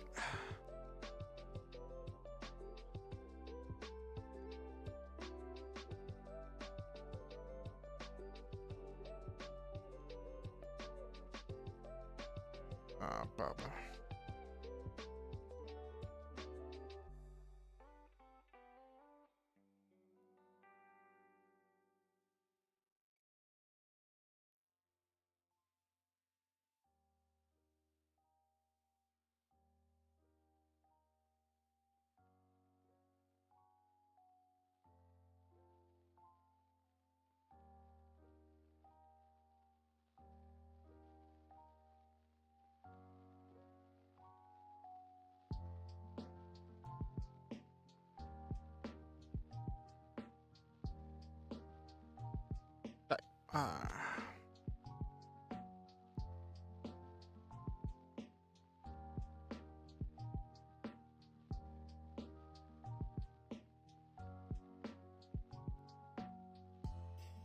And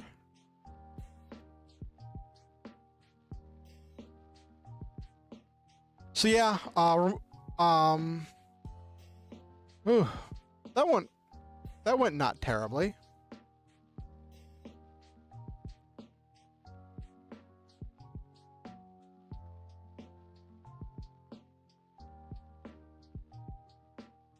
That's it.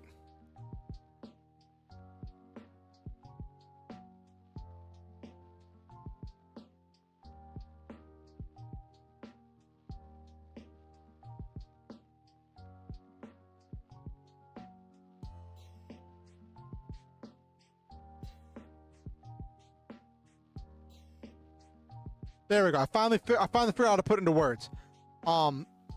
The explanations are all about combat, which can be confusing for someone coming from 5e or a more combat-oriented game because they may not have as much experience with stuff outside of combat, and they may need more direction with what to do with between battles and outside of combat, and what information they should be sharing, what they shouldn't, and just generally what they should be doing.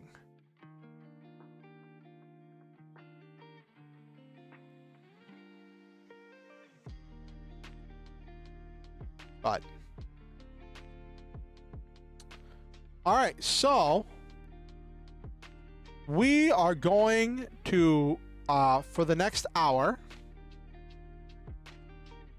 we are going to take a look at some of these NPCs, right? And see how we could tweak or change or modify some of their things to maybe create, like, you're not supposed to be able to create NPCs with this, but I just want to tweak it. I'm not looking at any of the actual rules, not any of the full rules, because that's you gotta pay to get those. This one I like because it's mechs. They're like automatons, which is kind of cool.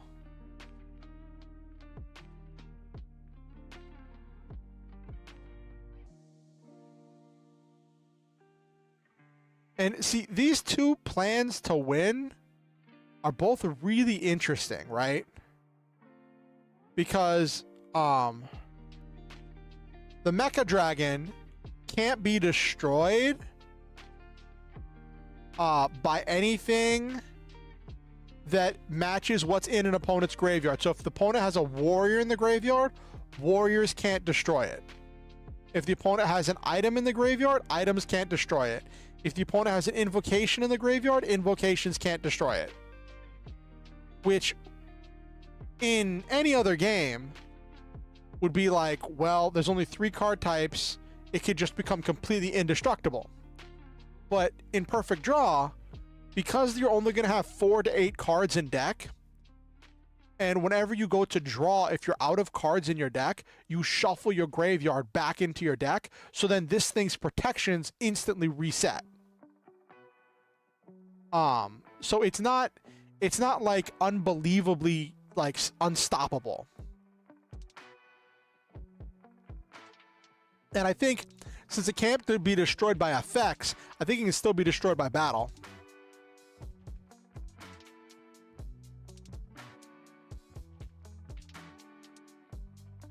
I wonder if people will do the Yu-Gi-Oh thing and do, well, it can't be destroyed. I can remove it, or I can just banish it and bounce it to hand.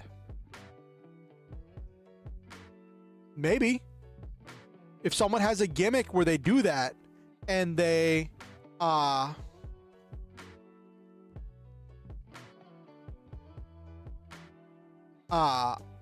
if someone has a gimmick where they do something that doesn't make it technically die, right?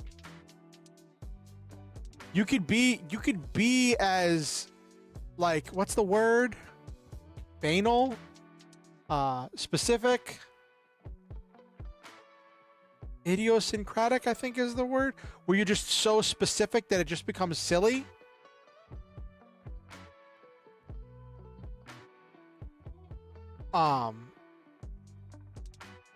But yeah, you can do a variety of things, and also, like, there are card effects that like nullify or remove the text from cards.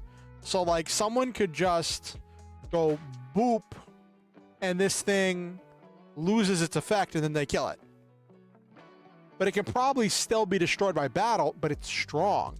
So that means if another strong thing hits it, they're going to clash, unless that strong thing has overwhelm. And if you have a strong thing with overwhelm, then you can hit real hard.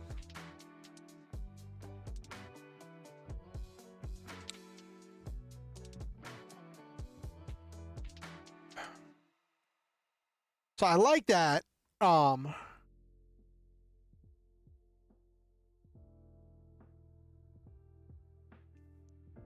Then there's these power card moves like this one, because this deck's all about turning the opponent's graveyard against them. Yeah, cannot be affected. Exactly.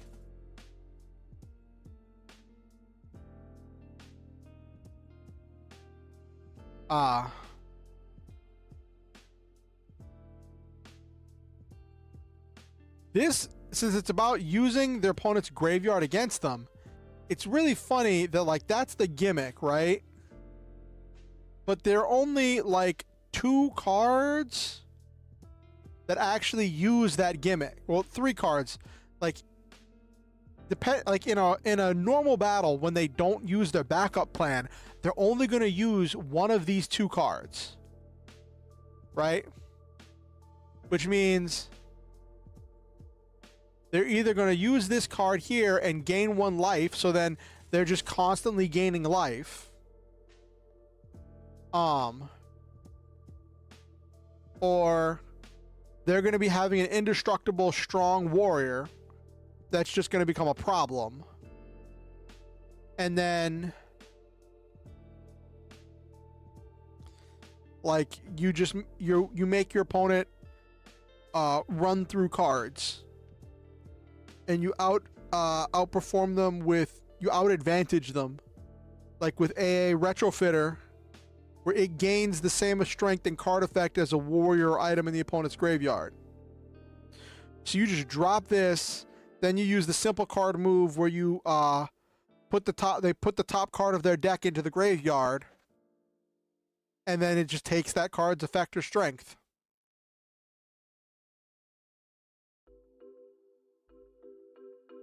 Which is quite scary.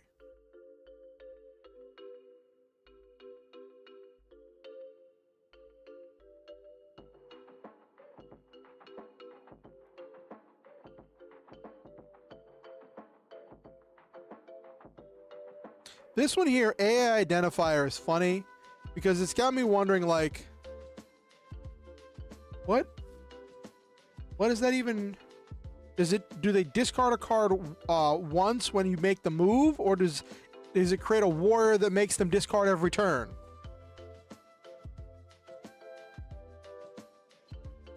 Also, that move where you make your opponent discard in a filler battle can be devastating because you start with so few cards in hand. Anyway, we're gonna have some fun here. We are going to goof around a little bit, and we're going to do something that is probably not advised. We are going to goof around with how I would make an NPC. So, Mech Pilot NPC. Gimmick.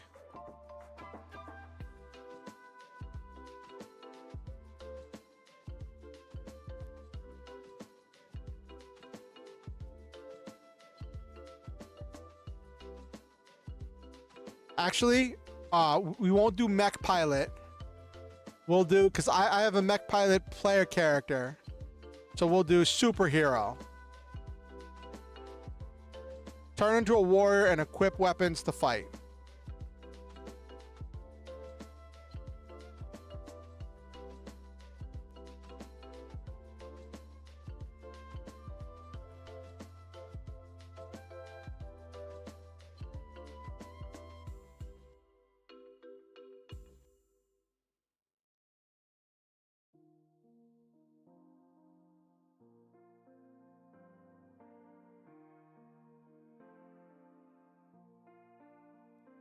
super armor NPC. There we go.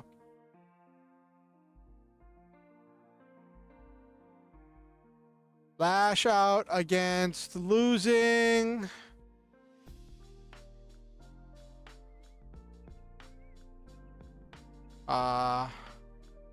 Say tell.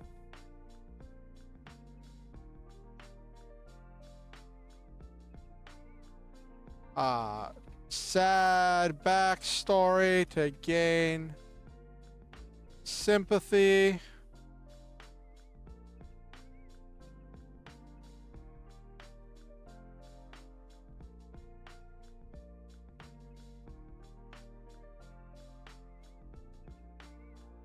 I'm not messing with AI, Nabiru.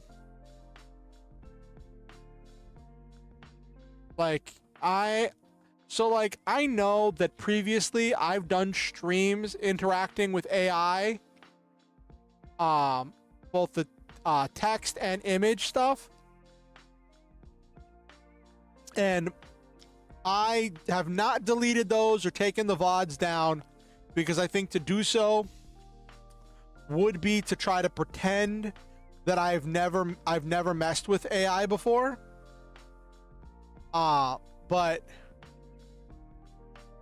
I had questions about its ethicness, the ethics behind it before previously. I'm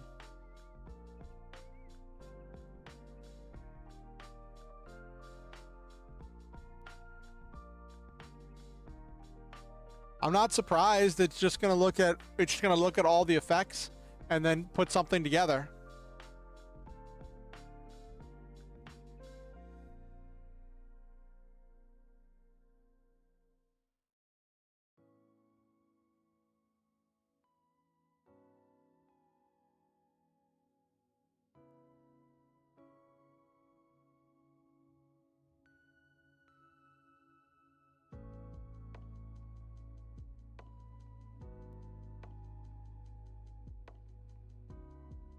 All right.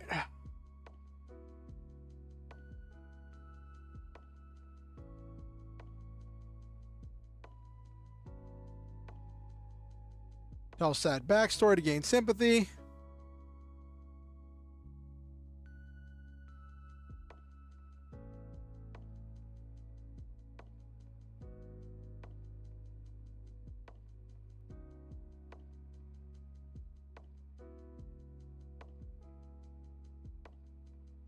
I'll explain. Okay, so that's his. So he's got his gimmick. Turn to a warrior. Equip weapons to fight. Lash out against losing. Tell sad backstory. What else do we need? I'll come up with example card names later.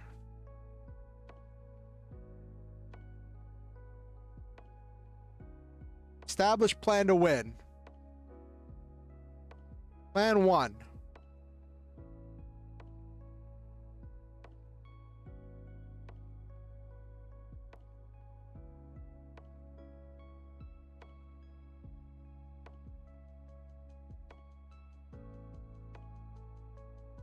Transformation belt. Let me see. Let me take a look at some of these NPCs. Like that one, warrior, strong, invocation. Yeah, they have to be strong items. Okay.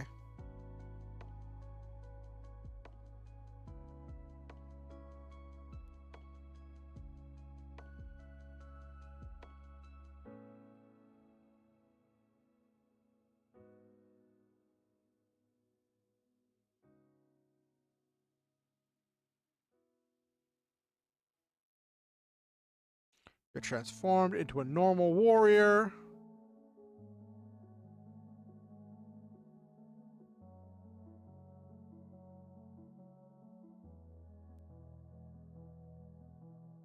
Inconspicuous.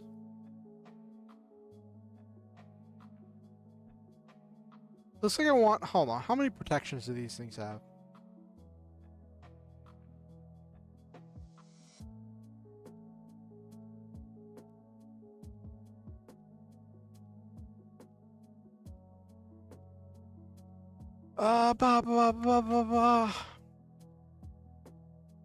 That one doesn't, but that's a really strong move.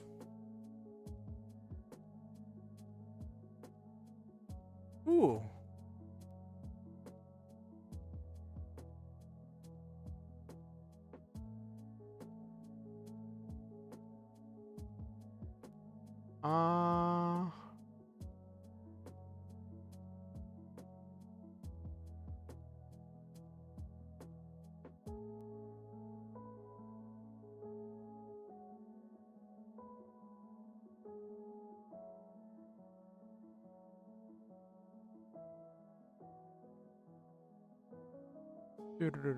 Okay.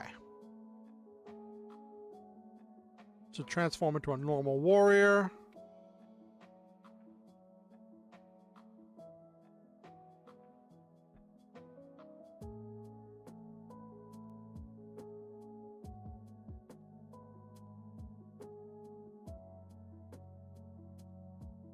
Okay.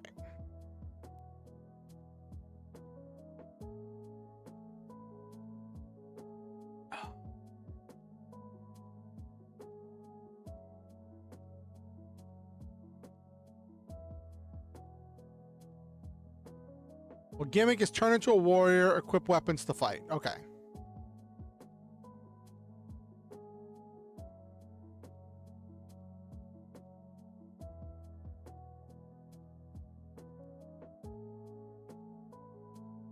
Piercer 1. So it's gonna hit hard.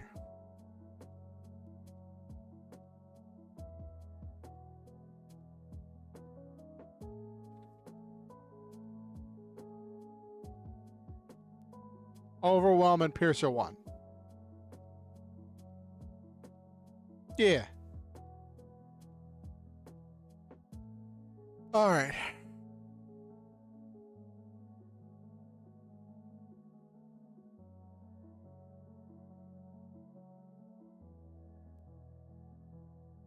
That sounds cool.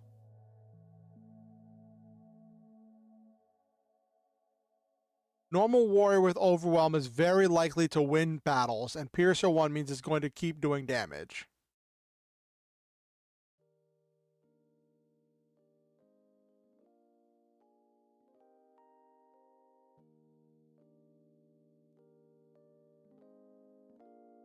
Plan 2 needs to be something totally different.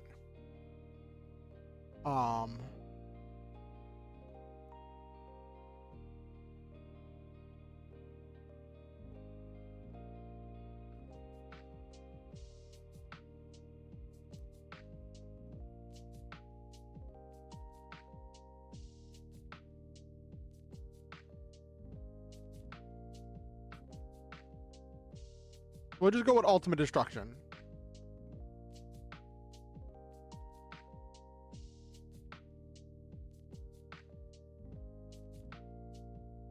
Okay.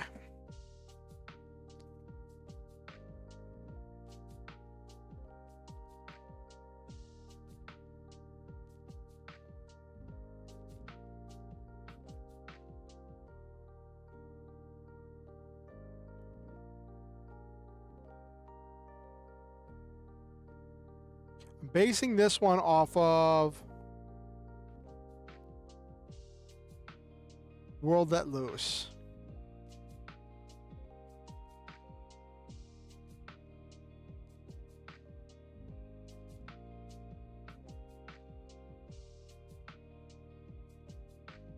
Actually, I'll do like the Titan weapons one, except it'll be an item that turns you into Atlas. Yeah.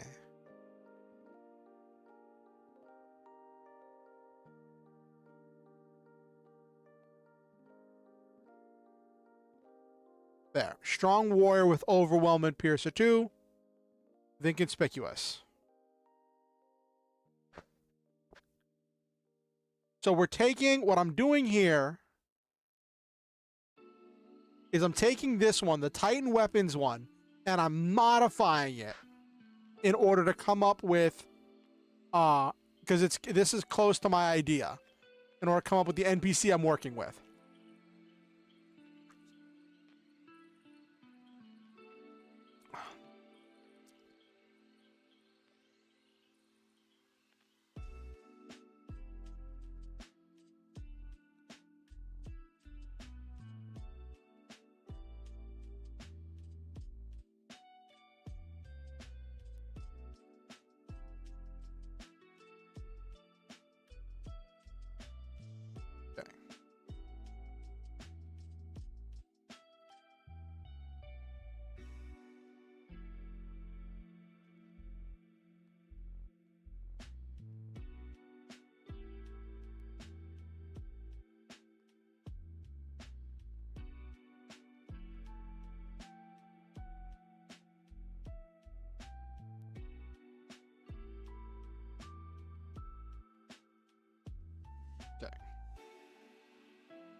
So we'll transform Mountain Buster. No, I don't want to. I want to buff this Mountain Buster.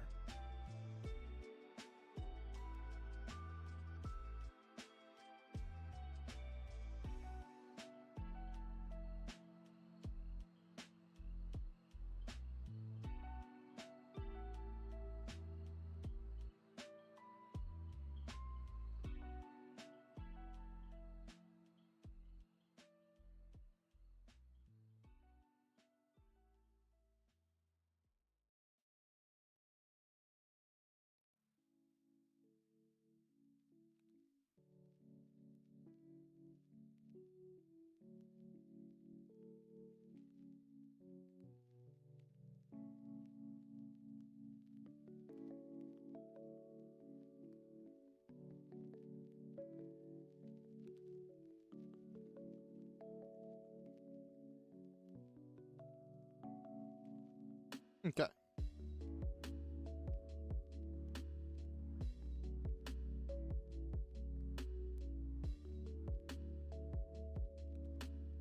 Which is really funny.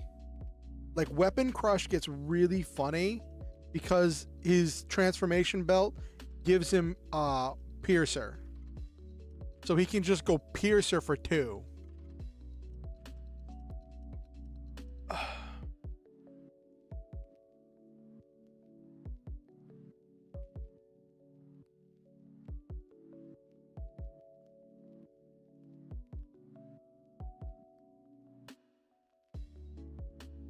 I don't think it should have inconspicuous, because then the enemy cannot touch it at all.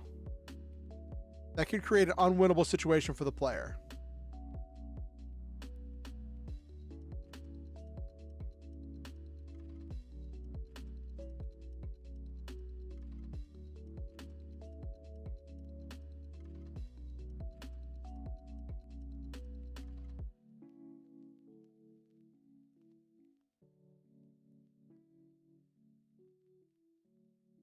All right.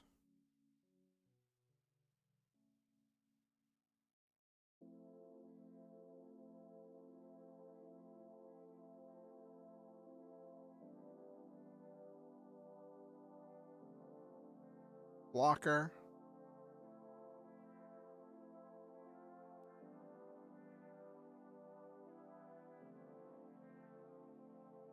Two.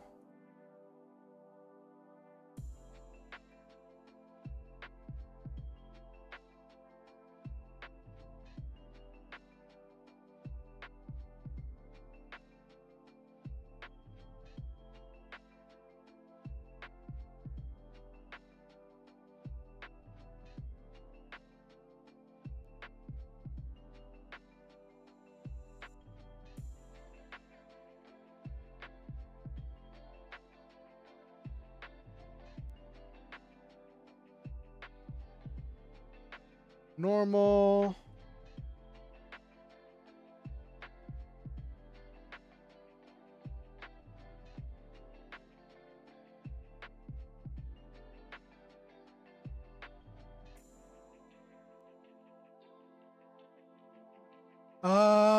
Can attack directly.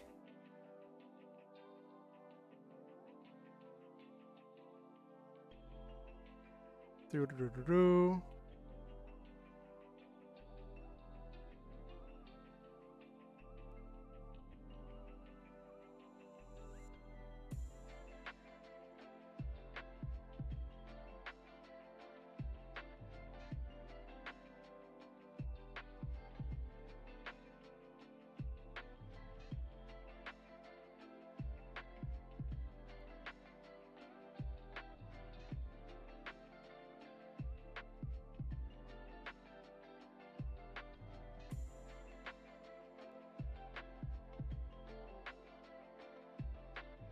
Okay, there we go.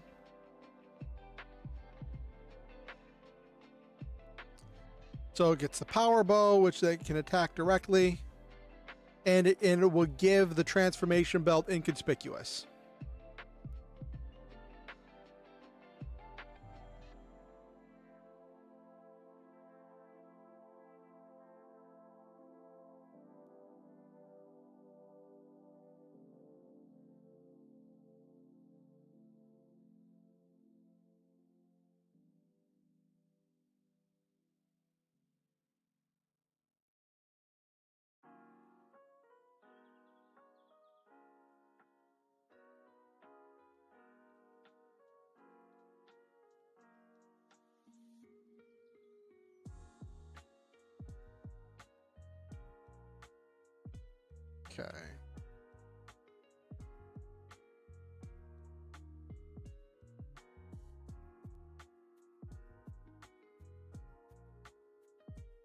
Okay.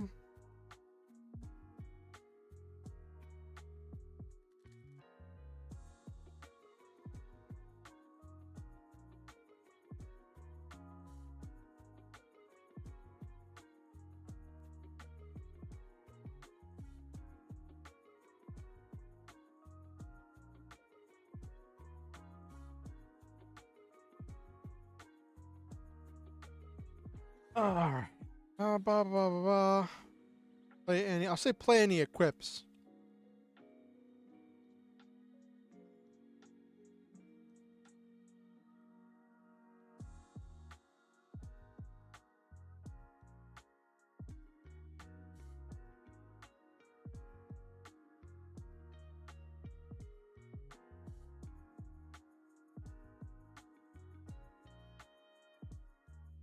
Okay, so transforms you into a normal warrior, and you can get back your equips. So you can get back the crushing hammer or the power bow.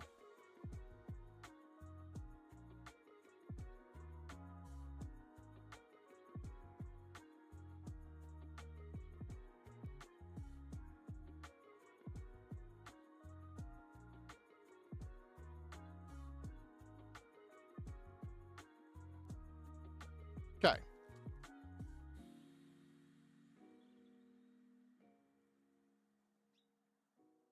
Transforms into a normal warrior. That's actually really funny because if it transforms into a normal warrior and grabs uh uh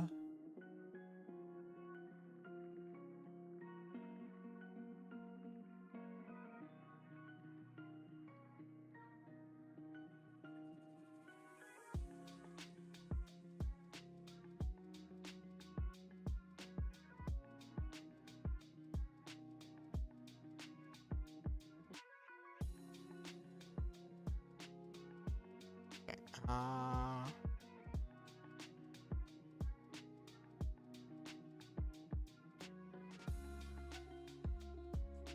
I hadn't thought of that. Giving the warrior blocker means you can block. You can use yourself to block for the item.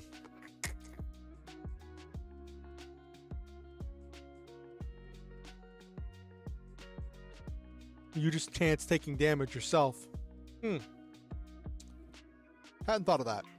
That's actually an interesting interaction. So what I just realized happens is, if I play Sword and Shield here, while the transformation belt is active, and then the warrior that you're transformed into gains blocker, that means that warrior can then move to block the item that transforms you, which is funny. So you can body block, which is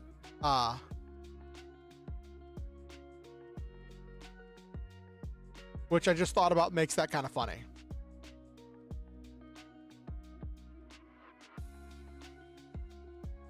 Play any equip items from your graveyard.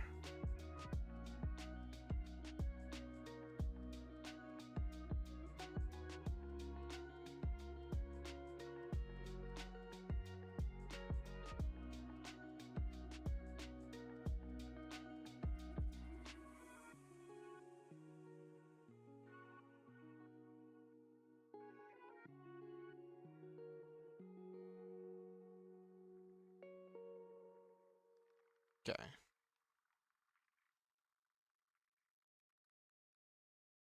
Yep, very main character style, definitely.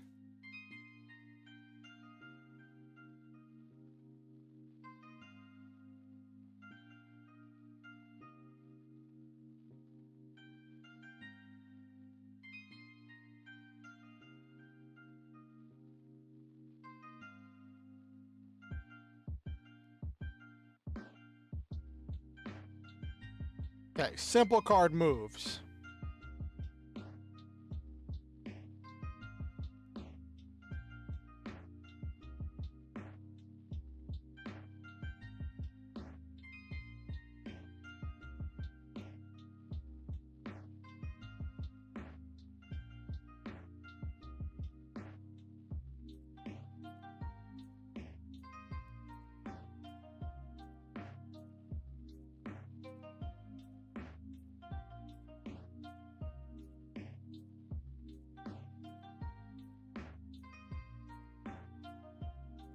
Strengthen 1 warrior on your field. Okay.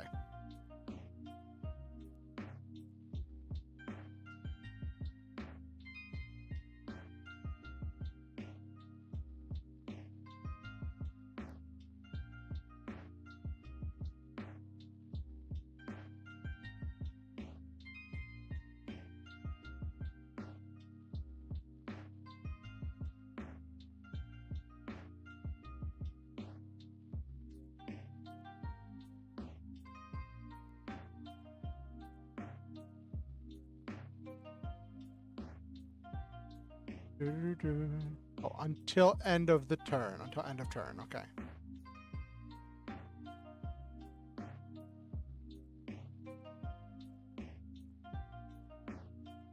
Nullification field.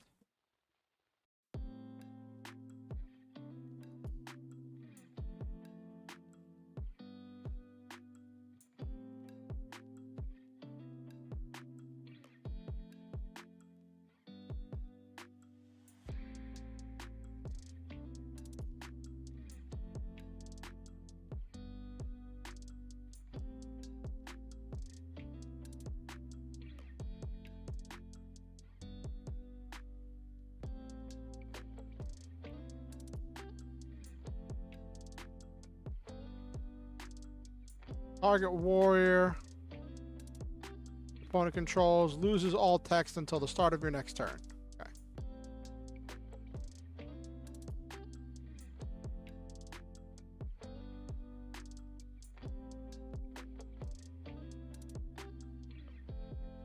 And 3.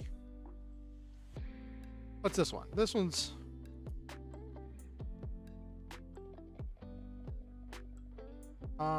ba, ba, ba, ba.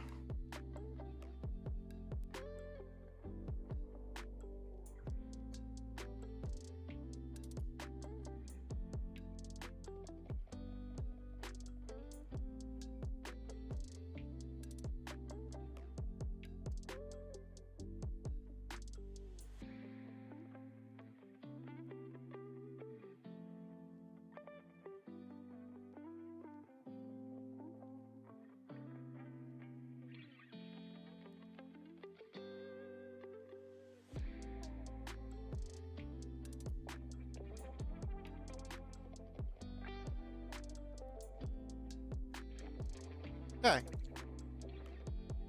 So now we've got a character that transforms into a warrior.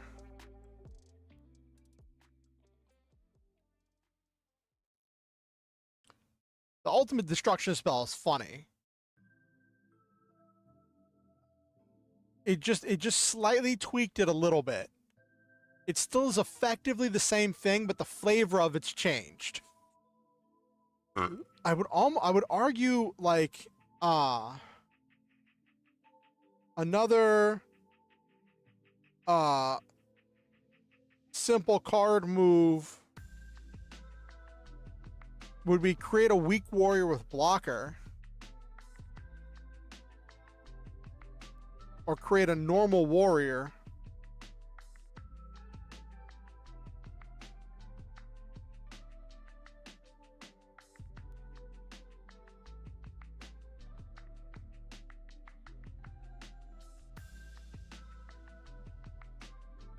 Yeah, I would say probably you could do some kind of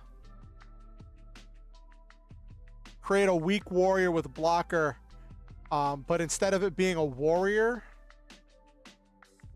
have it be an item.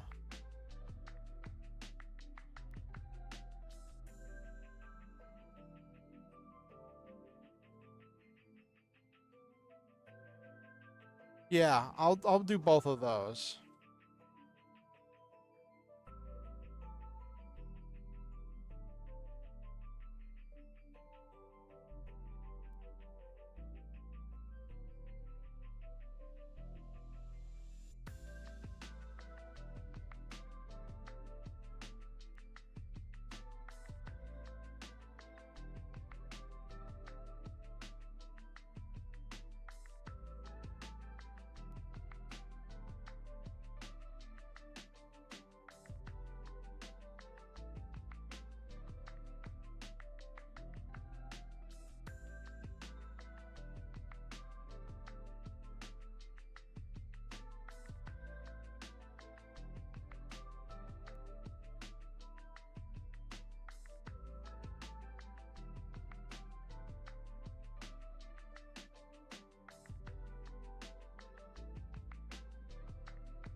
Warrior normal.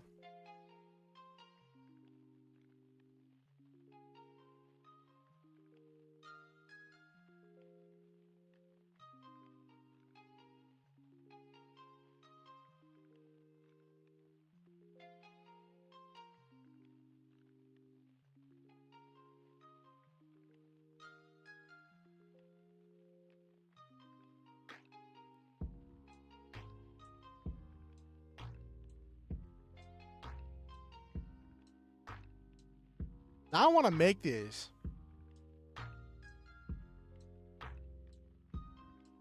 I think that's interesting.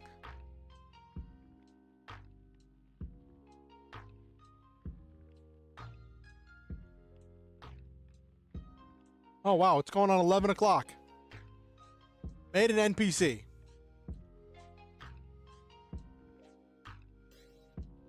Well, didn't really make an NPC. I literally just translated the Titan deck over into I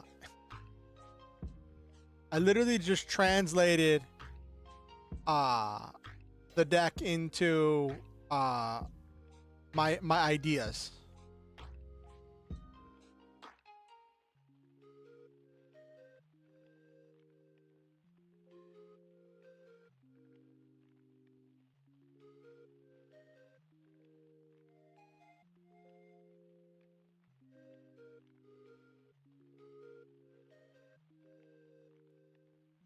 Yeah, well, I mean, I fumbled around. I hope I didn't turn anyone off of Perfect Draw by my review. I'm probably gonna cringe internally when I watch the video, but it's just a thing where like it was hard for me to get my ideas put together. I might end up just re-recording everything. We'll see. We'll see. But yeah.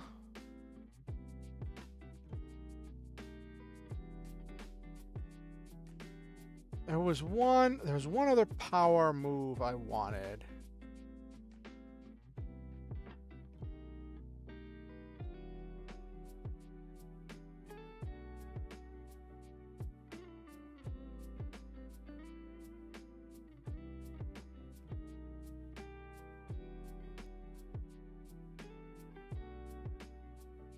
That's a plan to win.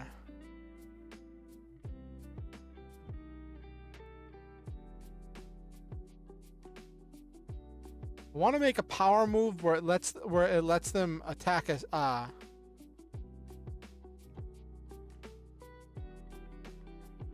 want to make a power move that lets him attack twice.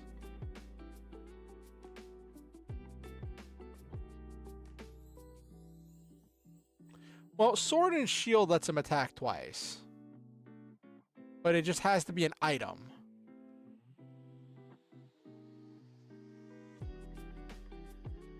And it gives him blocker.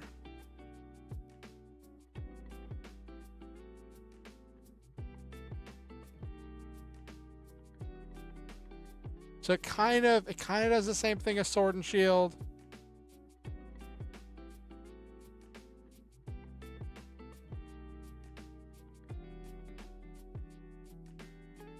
And he already has Piercer 2, so he's already got the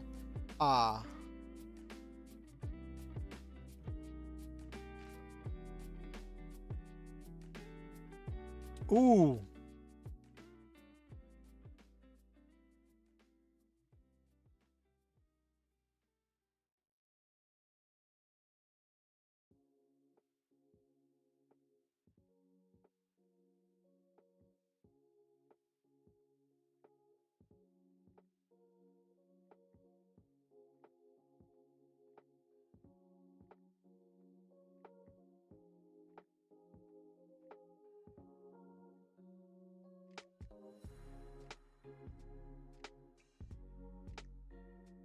This one is a super shield that can be used to smash the back of things, and it gains and the warrior gains blocker. Okay, I like that. I like that theming better as a hyper shield.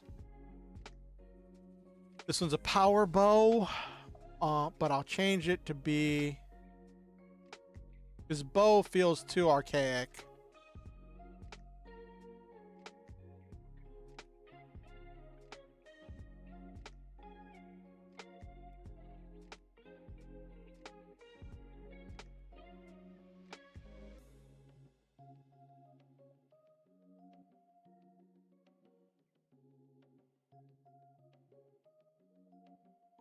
Mega bike.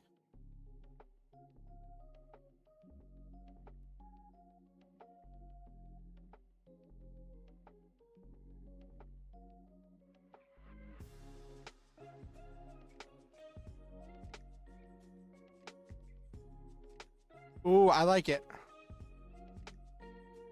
Rider machine. There we go. Can attack directly and it gives inconspicuous. Cool. There we go.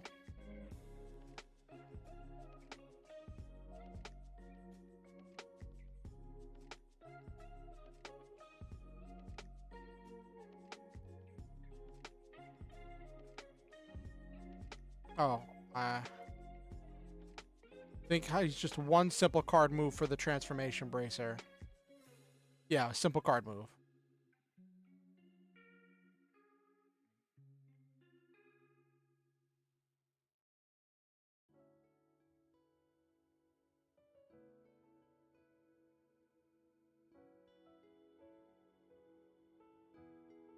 That would have been bad.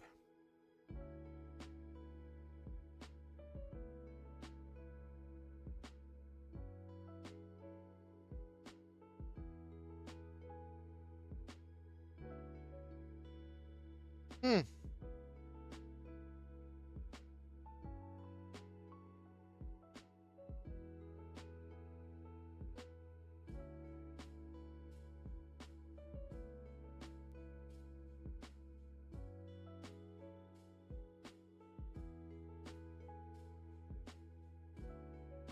Okay.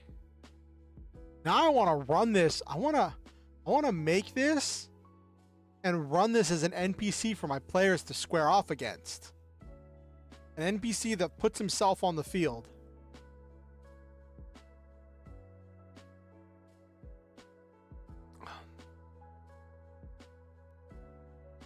I think that would be interesting.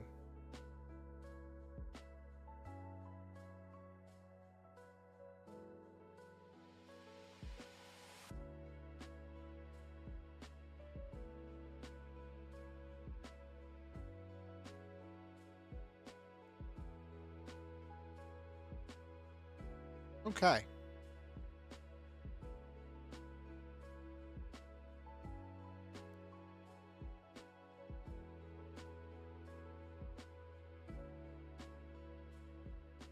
What's funny is that if he goes second, I was just thinking about this, right? If he goes first, he's going to want to use the transformation belt. That's just the obvious thing, right? If he goes second and the opponent and the player character has like built some like amazing field and advantage, right? He uses ultimate destruction and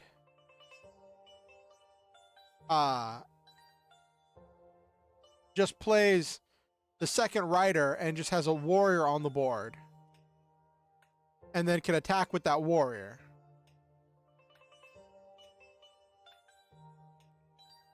Then on the next turn, play backup transformation bracer.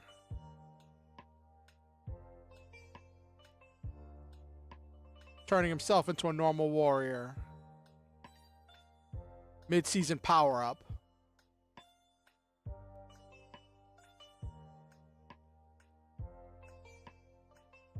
Yeah.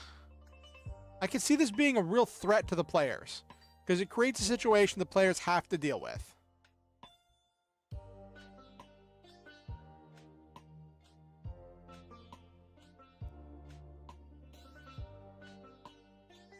Okay. So I tried doing something different tonight. I tried recording. Let's see how big that file was, actually. I'm actually curious.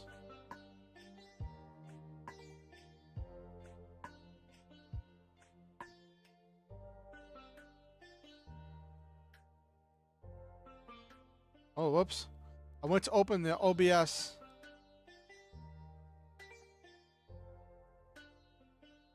See how big. So that was an hour-long video. Oh, oh. That was a little over an hour of video, and it was 1.26 gigabytes. Holy cow! Somebody save me. Holy cow!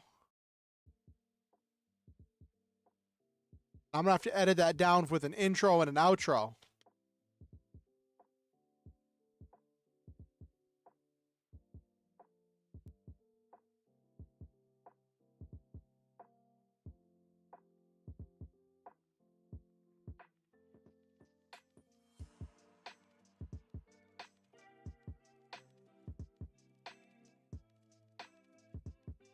All right, let's see if any cool stuff has happened. Oh, some people like my stuff. Ah. I got tagged in another crypto scheme. I feel like I just get tagged in crypto schemes, or I have bots subscribe to me, or not subscribe, follow me on X. That's like I get a notification. It's like, oh, there's something happened. No, it's some random bot that followed me.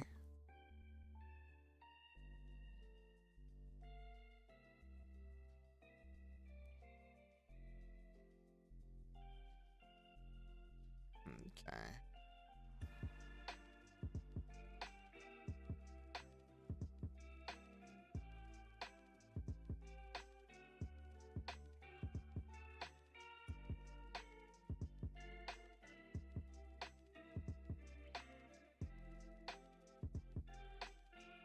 All right.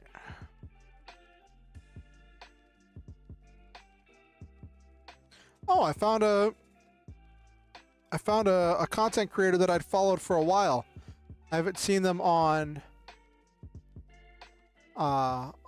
Twitter for a while. So cool. I was able to find them on Blue Sky.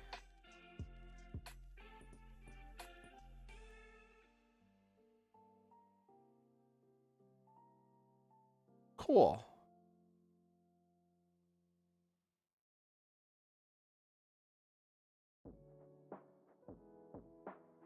Well, let's see if there's any cool memes to share.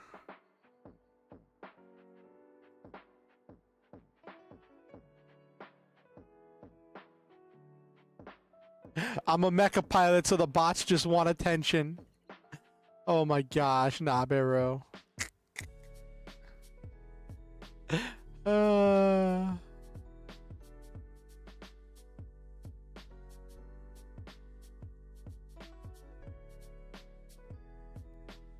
Who just sent me a...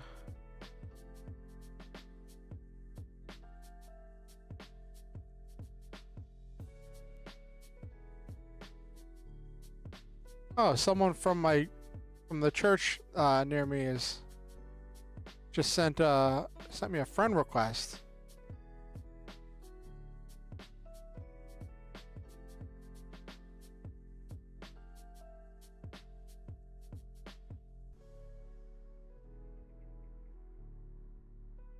I don't know this person.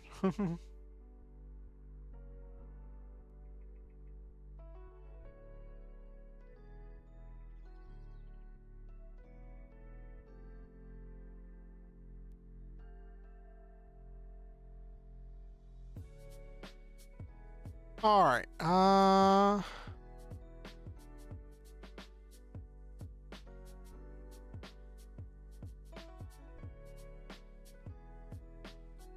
Let me change up the music a little bit. We've been listening to the same playlist for a hot minute.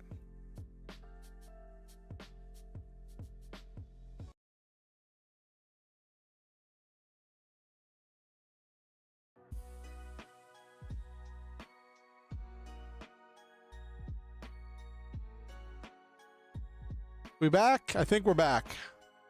I just got a notification that I had some connection issues.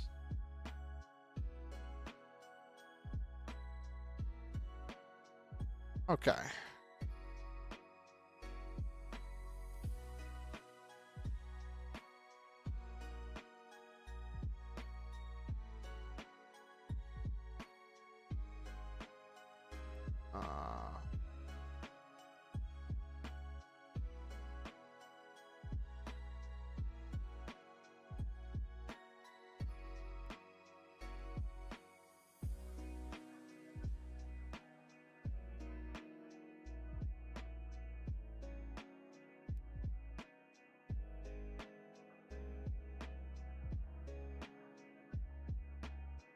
All right.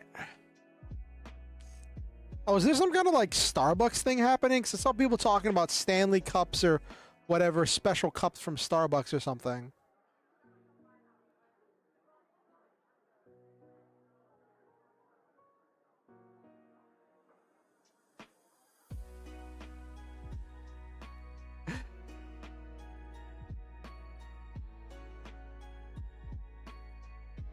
I just saw a meme I gotta share. Hold on.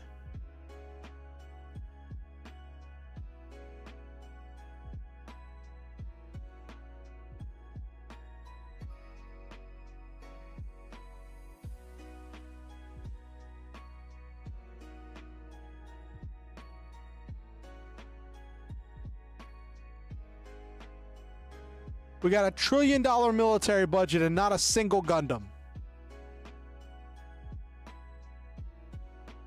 Oh, speaking of mechs, the other day, I got an itch to try something different, and I posted about it on X. That I wanted to try doing. I wanted to try some visual novels. I heard that like you can get some for cheap or free, and that they can be very interesting and entertaining and yada yada. And I'm like, there's got to be some that are more than just like the dating sim stuff, right?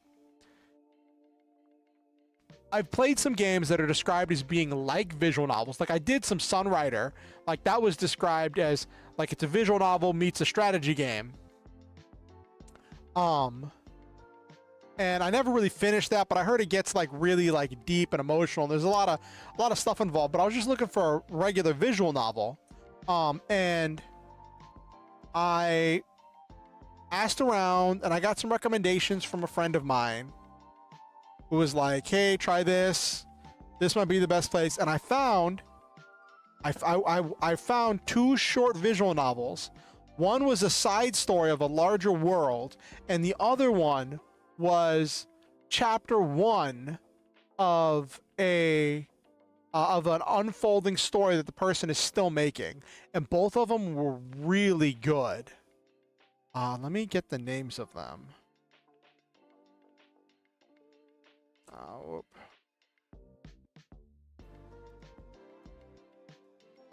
So there was.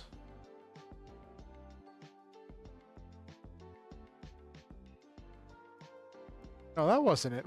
That's a new one I just got, wasn't it? Hold on. Let me see if this is the one that I just played. Okay, yeah, it is. Okay. So one of them was called Machina Lutris, which is it's a furry mecha visual novel where the main character is this sea otter this anthropomorphic sea otter living in a furry world that is piloting a giant sea otter mech in order to fight some threat, and he's part of a military, and it's really interesting. And then the other one I read was called Under the False Sky, which is telling the story of this world where like there are these monsters that exist outside of, like, most of humanity lives in these arcs, and there are these monsters that exist outside the arcs.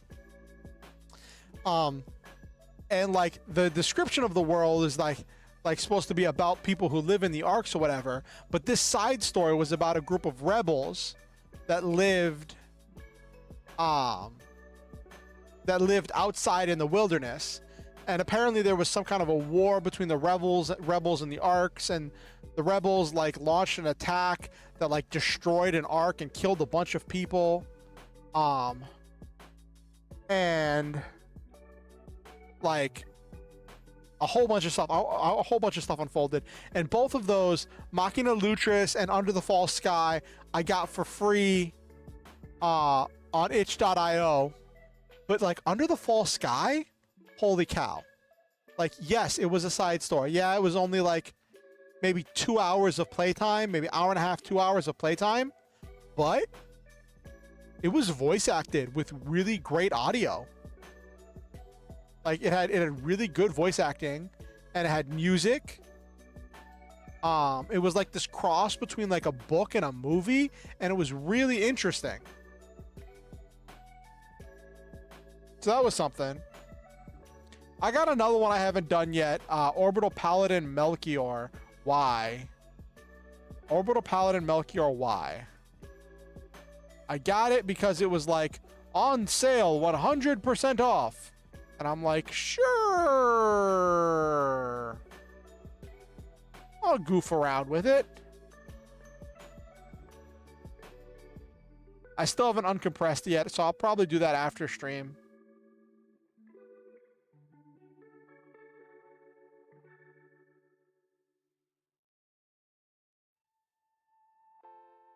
Let me see.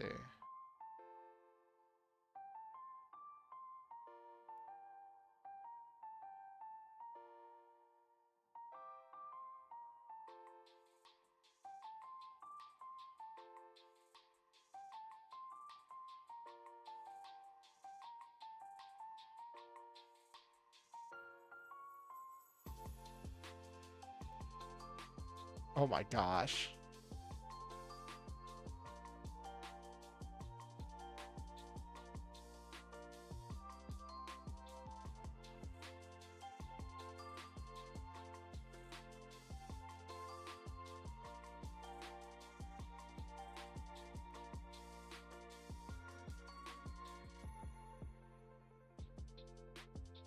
I found something funny I gotta share with y'all.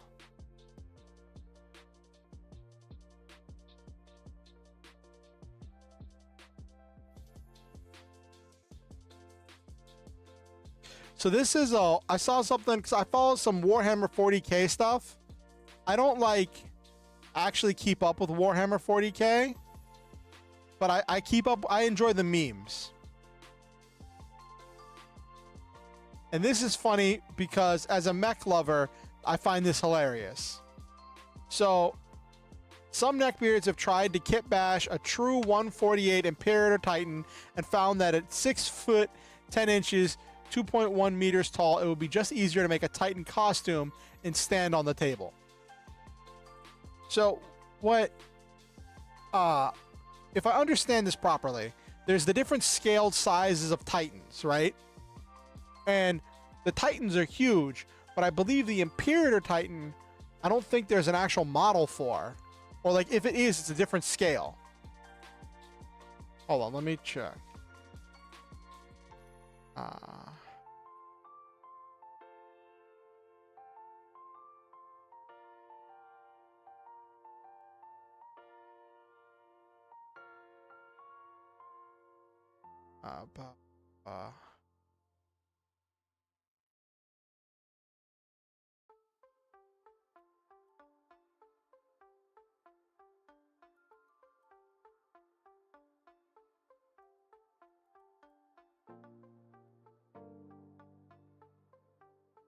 Okay, so it's huge. So I think if there are model kits of it, find images of it. Yeah, the images, it looks like the models of it, like, are like a different scale.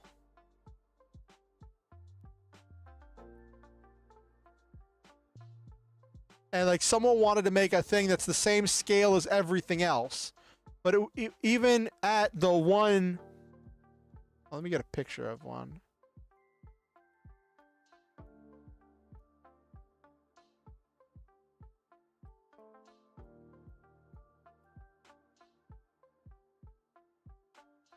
Here we go.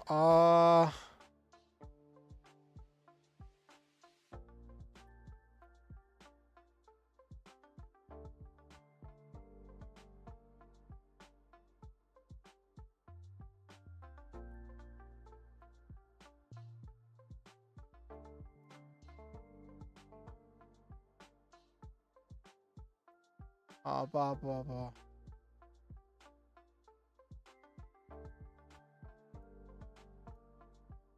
Jeez. Okay.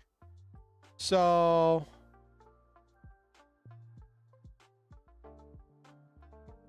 it's 39 inches tall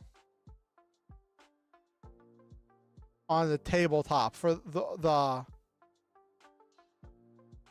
according to one source.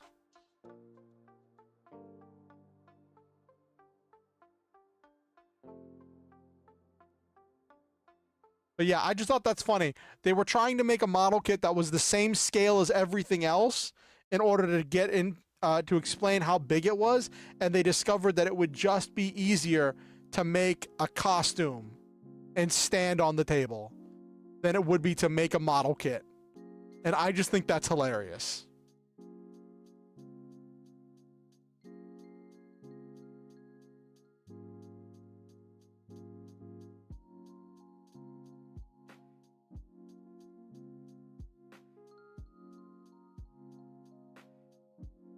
Okay.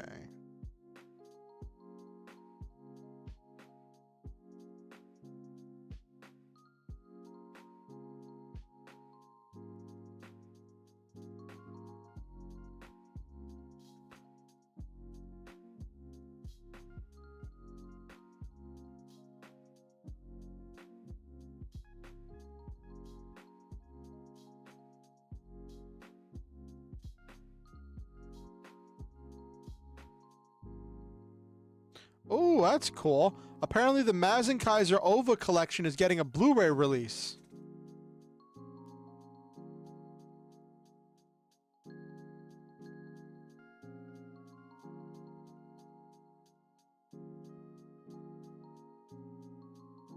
Ooh, with English subs and with Japanese and English audio. And it has English subs, so you can watch it in Jap. Oh, that's cool.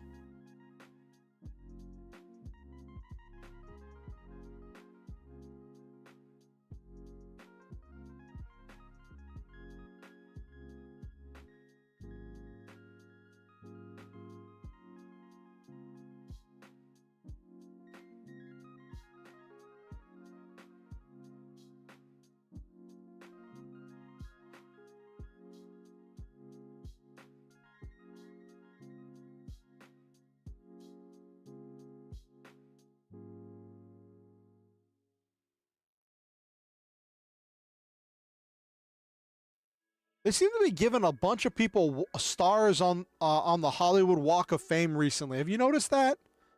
So like recently, a lot of people have been getting Hollywood stars on the Walk of Fame, and it's interesting. Like I don't. Maybe it's just that I wasn't paying attention to the news before, but like growing up, I don't remember that many people getting things on the Walk of Fame. But like in over the course of the last couple months, like the dude who played Kevin, Macaulay Culkin got one. William Dafoe just got one, and like they just seem to keep handing. Yeah, right, Nabiru. Like it just feels like they're just handing them out.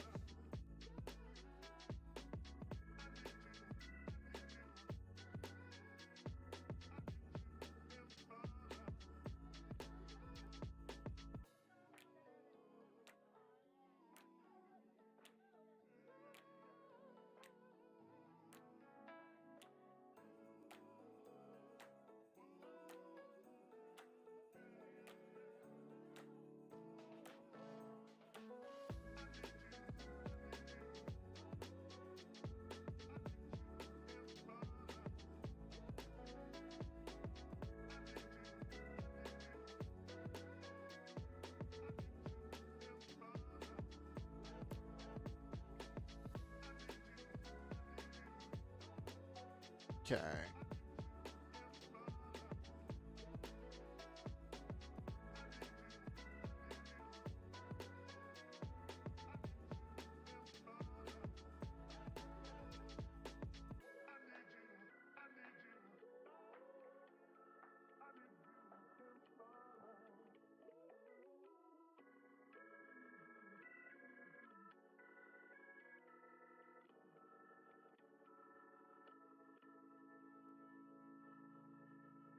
Oh my gosh, someone made a joke. So like I see people making lots of jokes and like making fun of like Gen Z and Gen Alpha kids for their memes and their like and their slang. And it I find it kind of funny because like when we were growing up, our slang and our memes were like seemed bizarre and strange to our parents and the previous generation before us. And I think that's like every generation has the right to come up with their own memes, their own in jokes, their own things, and uh and those things are always going to upset and confuse the previous generation because like it's new, it's weird, it doesn't make sense. The sense of humor is completely shifted and changed. Um and it was really interesting like thinking about that.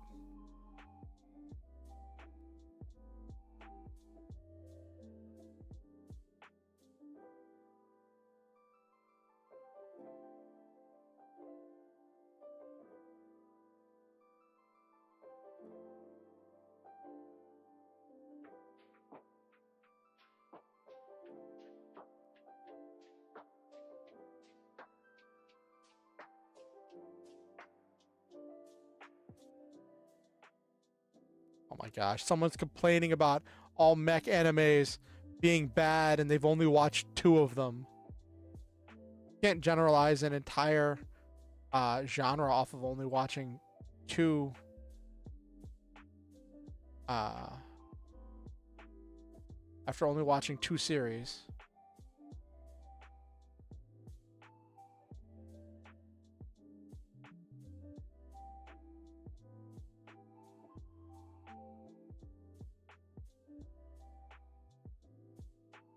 All right.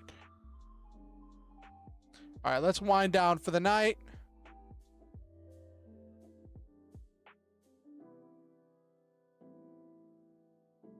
Oh, what is this? Oh, that's so funny. Someone made a little whistle thingy that like will start to whistle. You it's a little plastic thing you put in the pot whenever you're cooking pasta, and then whenever your pasta is done, the thing starts whistling. I don't know how it works. That just sounds really cool.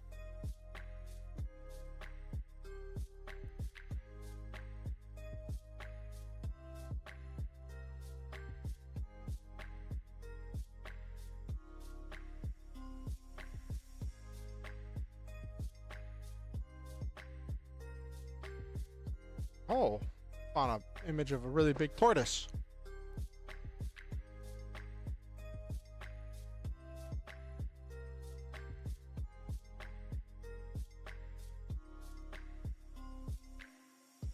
I might start going to the library more often.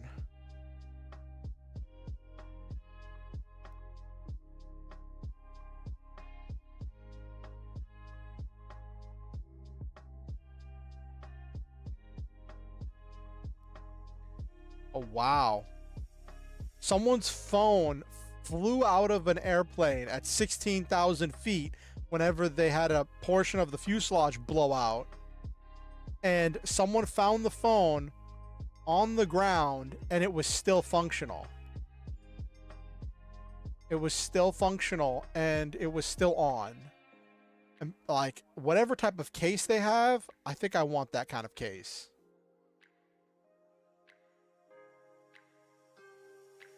It doesn't look like a Nokia. It looks like a smartphone.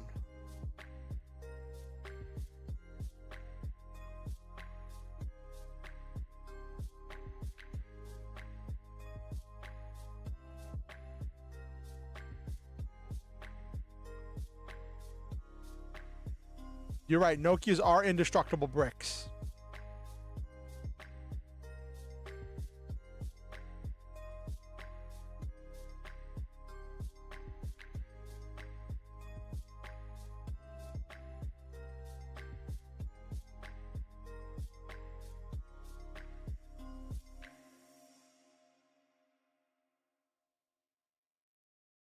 Oh, wow. Tiger Woods finally ended his contract with Nike. That's funny. He's been with Nike for like most of my life.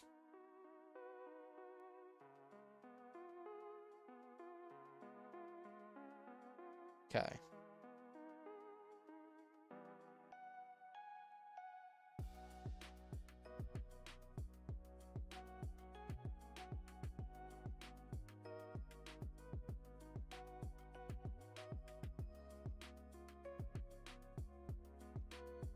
Oh.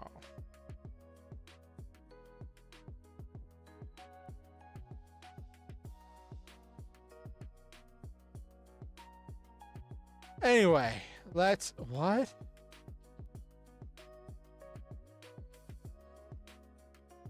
One last meme. I don't know if it's a meme or if I should be horrified. But uh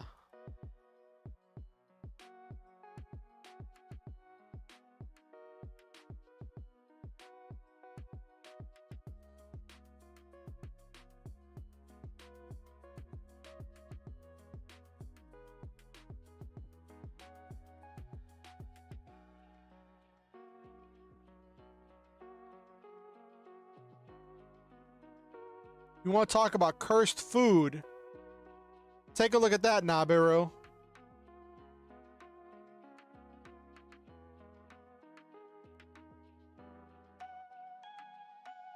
You've heard of de-skinning a Ritz cracker, deveining an orange.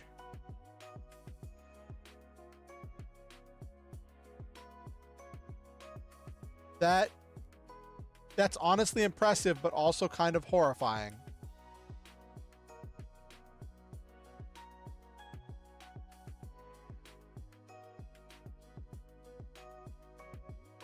It's not impossible if bored. Very true.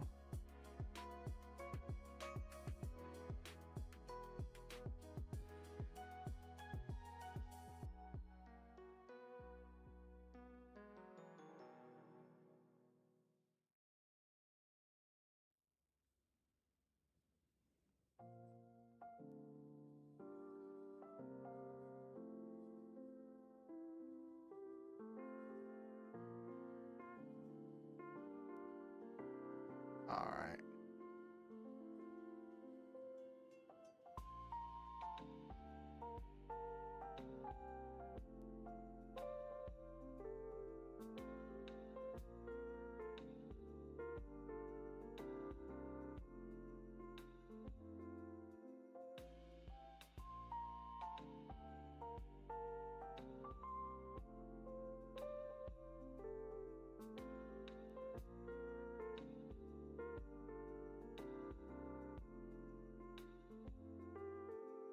So, let's wind down. It's time to end. For those of you who don't know, I like to say positive things about my viewers. I like to speak positivity and goodness into their lives. I realize the last little bit's been kind of like dead and slow.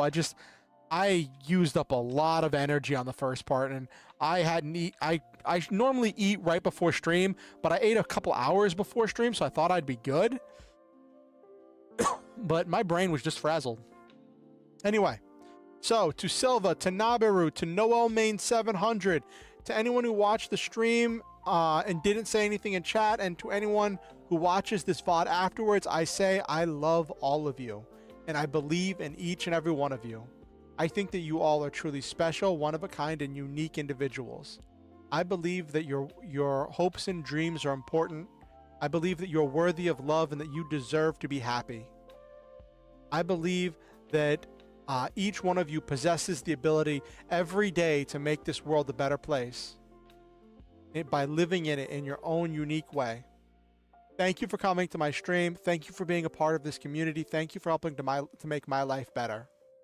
I'm grateful to have all of you here. Always remember the Star Hunter motto. Shoot for the stars, have wonderful adventures, live your dreams, and always stop to enjoy the memes. One thing I do ask is that you like the stream. It helps the algorithm with pushing it out. It lets me know what people are interested in. If you have any friends, neighbors, aunts, uncles, sisters, best friends, arch nemesis, arch enemies, deadly rivals, bestest best friends, BFFs, anyone you think might enjoy my content. Feel free to show them my content or invite them to the next stream. Next stream is going to be Friday at 8:30 p.m. EST. I will hopefully have a schedule put together of like what I'm doing before then to let people know. But thank you for coming to stream, and thanks for being amazing. If you want to keep up with what I'm doing on YouTube, you can subscribe and ding the notification bell. It'll let you know whenever I go live or when I release any new content. If you want to keep up with what I'm doing outside of YouTube, you can follow me on X or Twitter, join my Discord, or on Blue Sky. I think I have my Blue Sky in here. Let me check.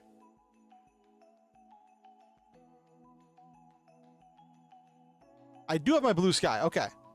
You can also follow me on Blue Sky. Links to all of that stuff is in the description down below. One thing I will say is I never want anyone to feel like they have to donate to be here or that they have to give money to be a member of this community. I value each and every one of you, and your time, your attention, and your energy is a wonderful payment for me. Thank you for coming to my stream, and thank you for being here.